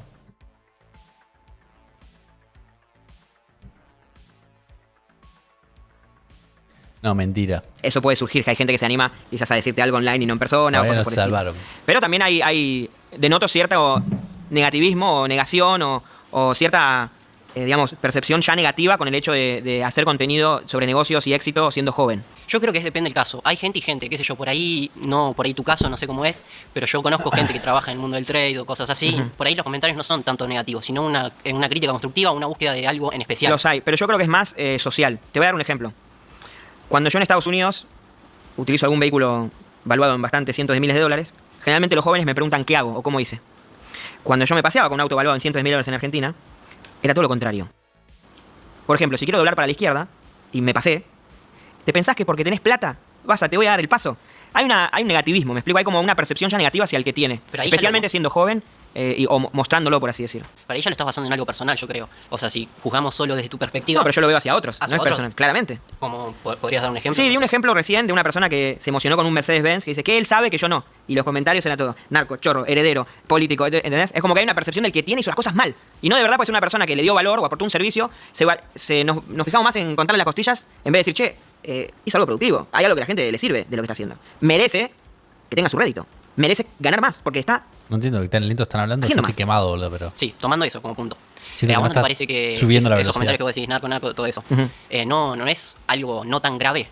O sea, desde el ojo ese crítico que vos podés llegar a tener como comunicador, ¿no te parece que es un 50-50? A mí me parece grave no me parece grave el comentario. Me parece grave que como sociedad haya ya una percepción negativa hacia el que tiene. Me parece gravísimo, es algo que se instaló hace decenas de años, de demonizar al que genera, al empresario o al que tiene, en vez de que sea una fuente de inspiración y motivación para salir adelante. Gracias, un placer. 3, 2, 1. Nada, no dijeron nada en esta. El otro lloró un poco la carta de que no le gustaba que en la calle le gritaban cosas. Acá en Argentina cuando tenía un auto caro y en Estados Unidos no. Si no, simplemente Que quería no se decirte exceden. que, por empezar, la envidia es un sentimiento muy común. Se da también entre personas de un mismo nivel, basta que uno tenga un poquito más que otro, siempre se genera una envidia. Ahora, lo interesante es ver las causas de esa envidia social respecto de los que tienen más.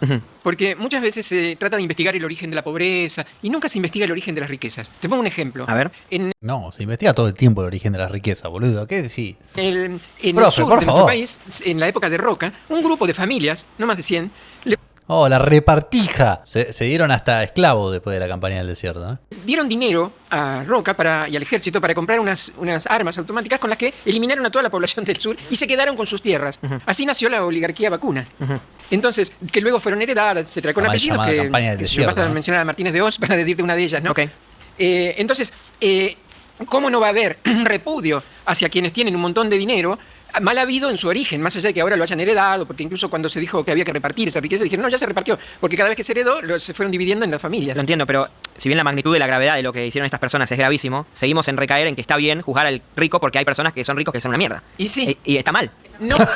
Y sí. Es algo que hay que cambiar la mentalidad, porque cuanto más enseñamos a odiar al rico, menos gente quiere ser rica. Y cuanto menos gente quiere ser rica, menos gente quiere hacer algo productivo para la sociedad, porque es lo que te hace rico. Che, yo sé que es un sacrificio enorme, pero yo me la banco, yo me ofrezco como voluntario. Sí, también hay un odio Ódienme tranquilo. del rico hacia el pobre. Muy grande ese odio, te digo una Yo vez. no lo veo. ¿No? No.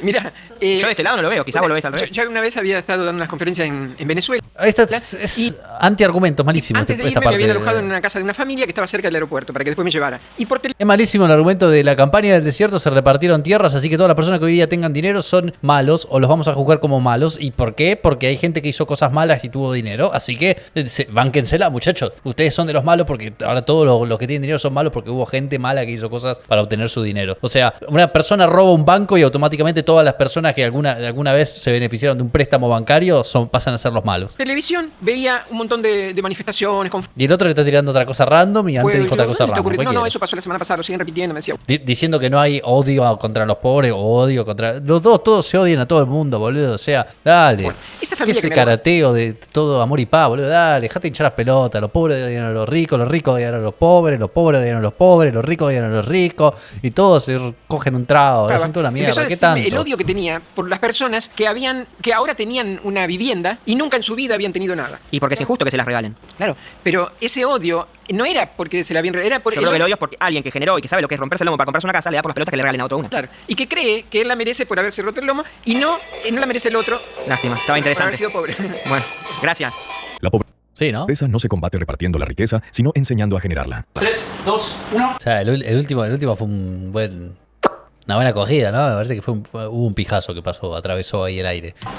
Con eso último No, me parece que lo que le da bronca es que le extraigan dinero y se lo den a otra persona sin que se haya esforzado para recibirlo por el solo hecho de que no tiene algo, ¿no? Tiago. Mauro. Hoy sueño con Tiago. Gracias. No húmedos. Gracias. De debate. Ok. ¿Voy? Activo. Me gustará Bueno, la premisa es que la pobreza no se combate repartiendo riqueza, sino enseñando cómo generar riqueza. Bueno, eso es similar a lo que se suele utilizar en los posteos de Instagram, bastante básicos de no le des pescado, enséñale a pescar. Yo creo que en la actualidad el Estado... Uy, qué aspiradora, boludo. Vamos a hablar de Argentina, ya enseña bastante a generar riqueza. De hecho, mucho más que en otros países si haces comparativa por la región. Ya que nosotros, por ejemplo, tenemos acceso a la universidad pública, una de las más prestigiosas, por ejemplo, de toda Latinoamérica. Como Pero eso no enseña a hacer dinero en la universidad. ¿Cómo que no? Porque vos, por ejemplo... Si vas a estudiar filosofía.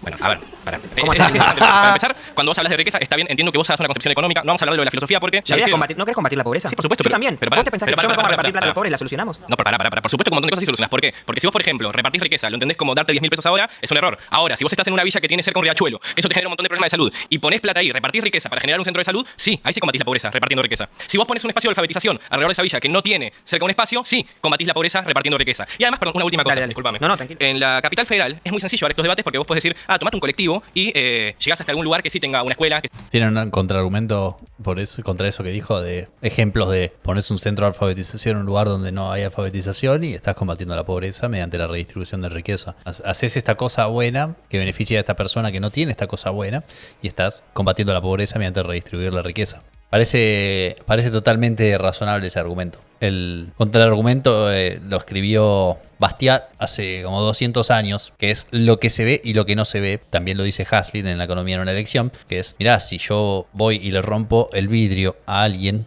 ese alguien va a tener que gastar dinero en arreglar el vidrio. Entonces, si vemos desde la perspectiva del vidriero, acabamos de mejorar la situación porque el vidriero antes no tenía un cliente y ahora tiene un cliente nuevo. Y ese vidriero va a ir y va a gastar guita en otras personas y todos se van a beneficiar. Lo que tenés que ver es lo que no se ve. El dinero que se utilizó en reemplazar ese vidrio se iba a usar en otro lugar de la economía e iba a hacer el mismo efecto de ramificación sin el costo administrativo de que venga un Robin Hood político y se lo saque. Entonces, cuando vos me mencionás solamente una cosa buena que podés hacer mediante el Estado, eso es un argumento o malintencionado o por lo menos miope, porque estás diciendo solamente la parte buena. Tenés que decirme cuál es el costo de oportunidad de eso también para que la cuenta esté entera. Si vos me decís solamente, mirá, yo le saqué un montón de guita a esta persona y se la di a esta otra, ahora esta otra tiene un montón de guita, ¿sí? Y por ende va a poder ir y gastarla en la economía y bla, bla, bla, bla, bla, ¿sí? Yo te voy a decir, bueno, pero la otra persona ya tenía esa guita, esa riqueza ya existía y ya se iba a utilizar en la economía, tal vez para comprarla, tal vez para comprar cosas en los mismos lugares, tal vez para donarla y demás. Entonces vos, que le quitaste guita a uno y se la diste a otro y en el camino te llevaste una parte para vos mismo, en realidad no mejoraste la situación, no mejoraste la cantidad de riqueza, solamente moviste miseria de un lado a otro. Antes había uno que no tenía guita de acá y otro que tenía guita de acá, y ahora hay uno que tiene guita acá y otro que no tiene acá. Moviste miseria de un lado a otro, no redistribuiste riqueza, lo que hiciste es realocar miseria. Entonces siempre tenés que ver el otro lado de la ecuación, cuál es el peso muerto de esa transacción, y sin meternos siquiera en el problema de las filtraciones, que es el hecho de que un montón de esas obras tienen una enorme cantidad de corrupción en el medio, es decir, hay un montón de guita que se va en coimas y demás. El solo hecho de que haya un político que tenga que encargarse de mover de un Excel a otro esos números, significa que hay un costo administrativo que antes no estaba, que es el salario de ese burócrata. Es decir, que en esa transacción destruiste más riqueza de la que había antes, ¿no? Que si tenga un centro de salud. Nosotros somos el 8º país más grande del mundo. Somos bicontinentales. Es decir, la magnitud de la República Argentina es tan grande que vos puedes irte a las montañas y también puedes irte a los climas más fríos que tenés en el sur. Entonces es fundamental entender que para abarcar este país tenemos que tener la grandeza de hacerlo. Para esa grandeza tenemos que contemplar todas las miradas, no la de la capital federal. En base a eso me interesaría el debate. Yo también me baso en Chubut, Buenísimo. Entonces en ese caso lo que nosotros no podemos decir es que si no repartimos riqueza en Chubut a través del centro de salud, si no repartimos riqueza en Chubut a través de... ¿Pero por qué Chubut no puede hacer plata? ¿Por qué hay que pagarle? Pero nadie dijo que no puede hacer plata. No, yo lo que estoy diciendo es que está en una desventaja comparativa. ¿Por qué? Porque mientras alguien de la capital federal puede tomarse un colectivo y acceder a un centro de salud, porque ya estuvo repartida la riqueza en estos lugares. Pero vivir en Chubut no es una elección. Por supuesto que no. Si vos naciste en Chubut, ¿por qué no te puedes mudar a la capital? Por supuesto que si no tenés plata no, porque si vos... ¿Por qué no? Yo conozco gente de África que se fue caminando a otros países. Bueno, okay. A mí no me gustaría que el destino de los argentinos, que son nuestros compatriotas, tenga que ver. A mí no me gustaría que mis compatriotas lo tengan que hacer. ¿Que mudarse a otro lugar para que les vaya mejor? Por supuesto, a mí me gustaría.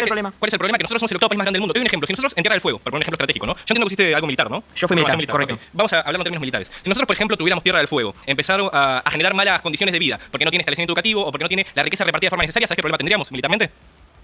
Las Malvinas, que están ahí nomás. Entonces fíjate cómo es estratégico. No, fíjate qué casualidad que Tierra del Fuego empezaron a crecer muchísimo los empleos cuando empezaron a bajar los impuestos para los empresarios. Exacto, ahí vos tenés, por ejemplo, la ley de desarrollo de software en la que el Estado no es que únicamente le bajó los impuestos, también lo subvencionó. Pero más allá de eso, yo tengo por ejemplo lo que dijiste. El Estado subvencionó mucho Tierra del Fuego. No subvencionó, es dejar de hacer carga fiscal, dejar de pagar menos, dejar de que paguen menos los empresarios para dar un incentivo. Está bien, que está mal. Yo no sé si está mal, ¿por qué? Porque a mí me interesa recuperar las Malvinas. Está muy mal. ¿Cómo está mal? Nosotros tenemos el lado de Tierra del Fuego. Vayamos a la Malvina porque estamos hablando de... No, pero digo, ¿por qué es escúchame, está bien, estás llevando esto a querer hablar de locro mejor. No, pero ¿por qué? Pero ¿cómo que hablar de locro? Vos estás hablando de repartir riqueza. Pero repartir riqueza, ¿y por qué? No voy a... Escúchame.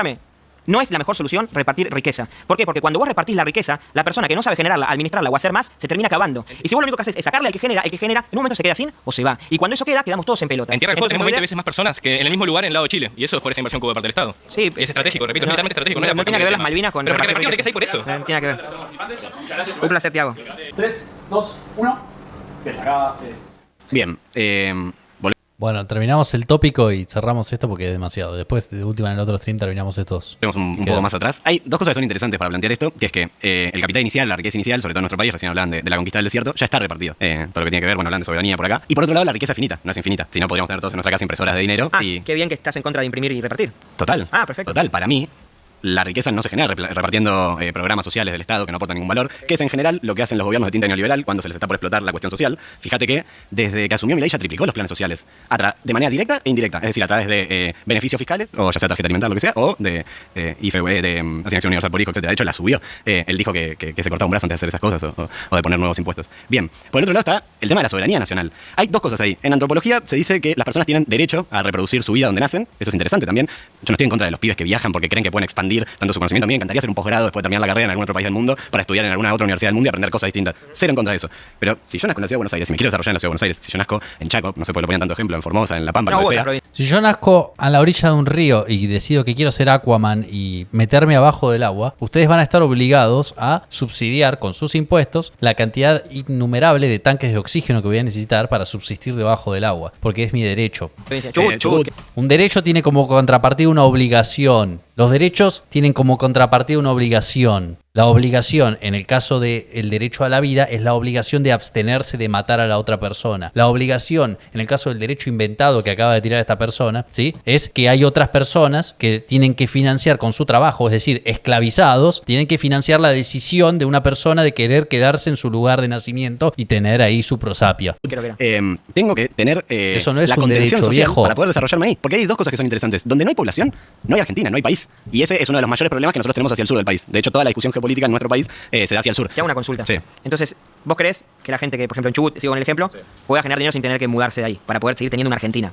Por supuesto. ¿Y si les enseñamos a esas personas a hacer dinero, a generar o cómo lograr una mejor economía en Chubut? Ideal. Y bueno, entonces en vez de repartirle plata, o financiarlos. Yo creo que acá ambos estamos de acuerdo en que el repartir dinero por repartir dinero, es verdad, en momentos claves es lo único que hay que hacer, porque hay algo que es el derecho a la vida, que ahí creo que estamos de acuerdo, que todo el mundo tiene derecho a vivir, porque se vive una sola vez, si no, tu teoría es muy vacía. O sea, me traigo la discusión de antes de... No, pero yo no discuto el derecho a vivir. No, total, pero... No quiero matar a nadie por No, pero antes se discutía y vos rozabas el hecho de, bueno, si vos no trabajás, tenés derecho a morirte de hambre por no trabajar. ¿O trabajar? Total. Bueno, pero entonces vamos a ver en qué condiciones trabajan esas personas, porque hay cosas materiales que ya están dadas. Hay un capital acumulado en un sector de la sociedad, que en Argentina es entre el 5 y el 10%, que es más o menos el 90%. Y está el otro. Entonces, lo interesante de ver ahí es qué participación tienen los trabajadores en el PBI argentino. El problema está en que vos cuando separás el que tiene y el que no, ignorás que el dinero puede fluctuar de un lado al lado. En absoluto. Entonces, tenés derecho a morirte de hambre o si no querés tomar un trabajo, desde ya tenés derecho también a fumar, si tenés ganas de fumar y arruinar tus pulmones. Tenés derecho a alimentarte mal o a dormir mal o a hacer lo que te plazca la reverenda gana con tu vida porque es tuya y es tu derecho más fundamental. Es tu único derecho, tu vida, tu propiedad, ¿sí? Es solamente un derecho fundamental porque es una extensión de tu accionar sobre el mundo. Al transformar la materia, estás creando propiedad. Al interactuar con otras personas que han transformado la materia y transaccionar de forma voluntaria, estás creando propiedad o moviéndola de un lado a otro, ¿verdad? Entonces, sí, definitivamente tenés derecho, y lo dicen como si fuese un tremendo, mirá lo que acaba de tirar, tenés derecho, dice que tiene derecho a morirse de hambre. Sí, boludo, es tu vida, es lo más importante. Esta es la gente que supuestamente dice todo el tiempo, mi cuerpo, mi decisión, por ejemplo. Es como, no te das cuenta que es literalmente el mismo argumento el que estás ridiculizando acá, que es tu cuerpo, es tu vida, es tu decisión, tomar las decisiones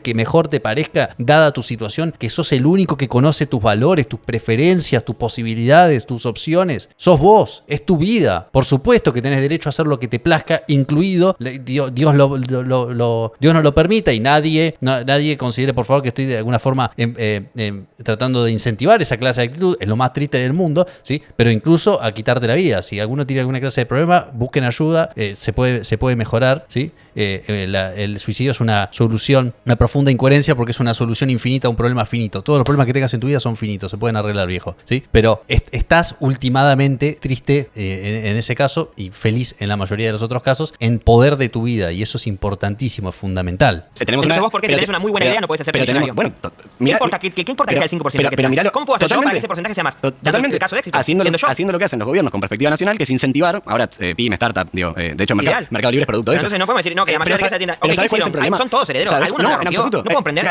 online, una tienda. Galperín es un empresario recontra exitoso que tuvo una idea que vio que funcionaba en otro lugar, tuvo la valentía de ejercerla en este país por un programa que en este momento no me acuerdo el nombre, pero que impulsó el gobierno de Néstor Kirchner, que era, no sé si se llama Startups, pues no sé si en el momento se llama. El gobierno de Kirchner fue que lo echó a Uruguay por cargas y temas. En absoluto. En absoluto, porque se fue. Galperín se fue a Uruguay porque Uruguay es un paraíso fiscal donde pero se pagan menos impuestos. Pero mucho más impuestos. En absoluto. No, está bien. Galperín hizo su fortuna con una empresa que hizo en Argentina, con profesionales argentinos, con mano de obra argentina, con conocimiento argentino. Si un empresario le da gusto poder retribuir lo que ¿sabes por qué? No es de goloso, porque se va porque le cargas más. ¿Sabes por qué? Porque Galperín es una mala persona. Porque Galperín, no lo conozco. Toda la plata del mundo, se ríe de una jubilada que no puede pagar los medicamentos. No se rió de eso, no se rió de eso. El río no es que no le llega. Se rió de eso. Tiene toda la plata del mundo y tiene un espíritu tan oscuro y tan vacío. Debate de qué se rió. El contexto de ese río realmente se rió de que no tiene. Yo creo que usted trabaja, yo nunca trabajé. Pero ¿a vos te parece que alguien puede vivir toda una vida sin trabajar? Una persona que nunca trabaje no reciba jubilación. Totalmente. ¿Y a vos te parece que podés ser tan miserable de una persona que trabajó toda su vida en negro, que se deslomó para darle de comer a su familia, no cobra una jubilación? ¿A vos te parece real que una persona que no trabajó nunca llegue viva a los 70 años? Nunca trabaje se queja que no está recibiendo. Pero esa es la realidad. no existen las personas que no trabajan. Es mentira, es una falacia. Estás mintiendo. No, te morís. Si no trabajas, te morís. Es mentira. No es mentira. En absoluto, los planes sociales no cubren la canasta básica. No, es mentira. No estoy equivocado. No estoy equivocado. Es mentira. No existe. Es mentira. Es mentira que las personas llegan a los 70 años sin trabajar. Es mentira. Es mentira. No, anda a preguntar. Voy, pregunto. Amigo, ¿cuánta gente del barrio recibe pensión y no labura? ¿Querés preguntarle? Yo no consigo. Es una decisión propia. Tener un trabajo en relación. Igual estaban medio agitados, así que empezaron a hablar rápido, sí. Yo estoy acostumbradísimo, yo lo puedo escuchar por tren, ni me doy cuenta. Chao, Dagger Facho, gracias, querido amigo, te mando un abrazo. Muy falopa, Naranjín tiró cualquier. Naranjín, le ponía apodo. No sé qué opinan ustedes hasta ahora, qué sé yo. Me dio la impresión de que el muchacho Mauro no defendió ni postuló correctamente la mayoría de los argumentos, entonces se hizo medio aburrido porque estaba en desacuerdo con ambos en la mayoría de los casos. Después, del otro lado, creo que no descubrimos América, pero bueno, qué sé yo. Lo podemos terminar de ver la próxima vez y hacer un resumen de lo que vimos. Hay una de 30 minutos. ¿En serio? ¿Hay una versión de esto de 30 minutos y yo me estoy comiendo la versión de 1 hora y 45? ¿La reconcha puta de mi vieja? No, debe haber otro debate. Ah, voy a la descripción de este chabón y dice: aprendé a hacer plata mirando este video. El camino más simple hacia $10.000 por mes. Partamos del camino que el chabón dijo: yo no meto ningún curso y tiene un curso medio bajo, ¿no? Pero... No, yo no digo de enseñarle a la gente a hacerse rico. ¡Qué crack! El tipo dijo, me chupa la poronga, ¿sabes qué? Aprendí a sellarte de plata, yo vendo esto. Me encantó, muy bien, muy bien. El chaval le chupó la pija y dijo, pon el link del video más nefasto que tengamos. Miralo a ver qué onda. No. Paso. Qué hijo de puta. ¿Qué estuvo? ¿Él en otro lugar, en el mismo formato? Se ve que rindió. Muy deforestados mentales los 21 participantes. Hubo alguno que otro que adelantó algún argumento más interesante. Como siempre me fui por las ramas y demás. Pero bueno, por lo menos es transformativo. Por lo menos no estamos mirando el video en silencio, chicos. Disculpe, señor, ¿puede darme dinero? Nací sin papilas gustativas. Quiero asegurarme de leer sus chats. Cómo se generan más trabas per cápita. Muy importante. ¿Ves? Por esto me quiero asegurar de los chats. Las preguntas importantes. Los impuestos progresivos consolidan a quienes ya están en la cima. Cuanto más crece quien intenta alcanzarlos, mayor es la carga que enfrenta. Es una trampa, los voy a alcanzar igual, soretes. Ese es el argumento fascistandri. Ese es el argumento hermoso que tira, o que por lo menos enuncia hermosamente Venegas Lynch en esa cita que decíamos. No llega en la perra vida arriba, dice Venegas Lynch. No entiendo por qué siempre tienen ese pensamiento de fracasado resentido. Bueno, boludo, a lo que puedo. ¿Por qué en vez de cobrarles más es hacer un sistema más eficiente y compensar a los exitosos? Dagger, ¿qué libro sobre economía? Bueno, eso ya lo hablamos. Es una cuestión increíble como no entienden algo como un equilibrio dinámico. A esta gente le falta jugar MMO. La de agarrar las matemáticas no la saben. Dagger, querido, vivir en Cava es de zurdito, sí o no. Hay mucha... Pues es que hay mucha gente de izquierdas en las clases privilegiadas. Hay mucha gente no laburante que es de izquierdas. También hay mucha gente que es laburante, un montonazo. Así que tampoco es como para hacer la generalización. Pero es muy común. Yo por lo menos era de izquierdas y vivía en Capital. No porque tuviera guita, pero sí porque estudiaba filosofía y sí era de izquierdas y sí iba a reuniones, por ejemplo, con el grupo con el que me reunía en ese momento, que éramos todos socialistas y nos reuníamos a debatir y qué sé yo, y era gente bastante bien parada económicamente dentro de todo. El salario mínimo en distintas provincias alcanza para cantidades distintas, es una pelotudez. Estaba hablando de lo del salario mínimo, que bueno, sí, lo del salario mínimo y encima el salario mínimo generalizado, o sea, horizontalizado a nivel del gremio, es una locura, es una estupidez. 1, 2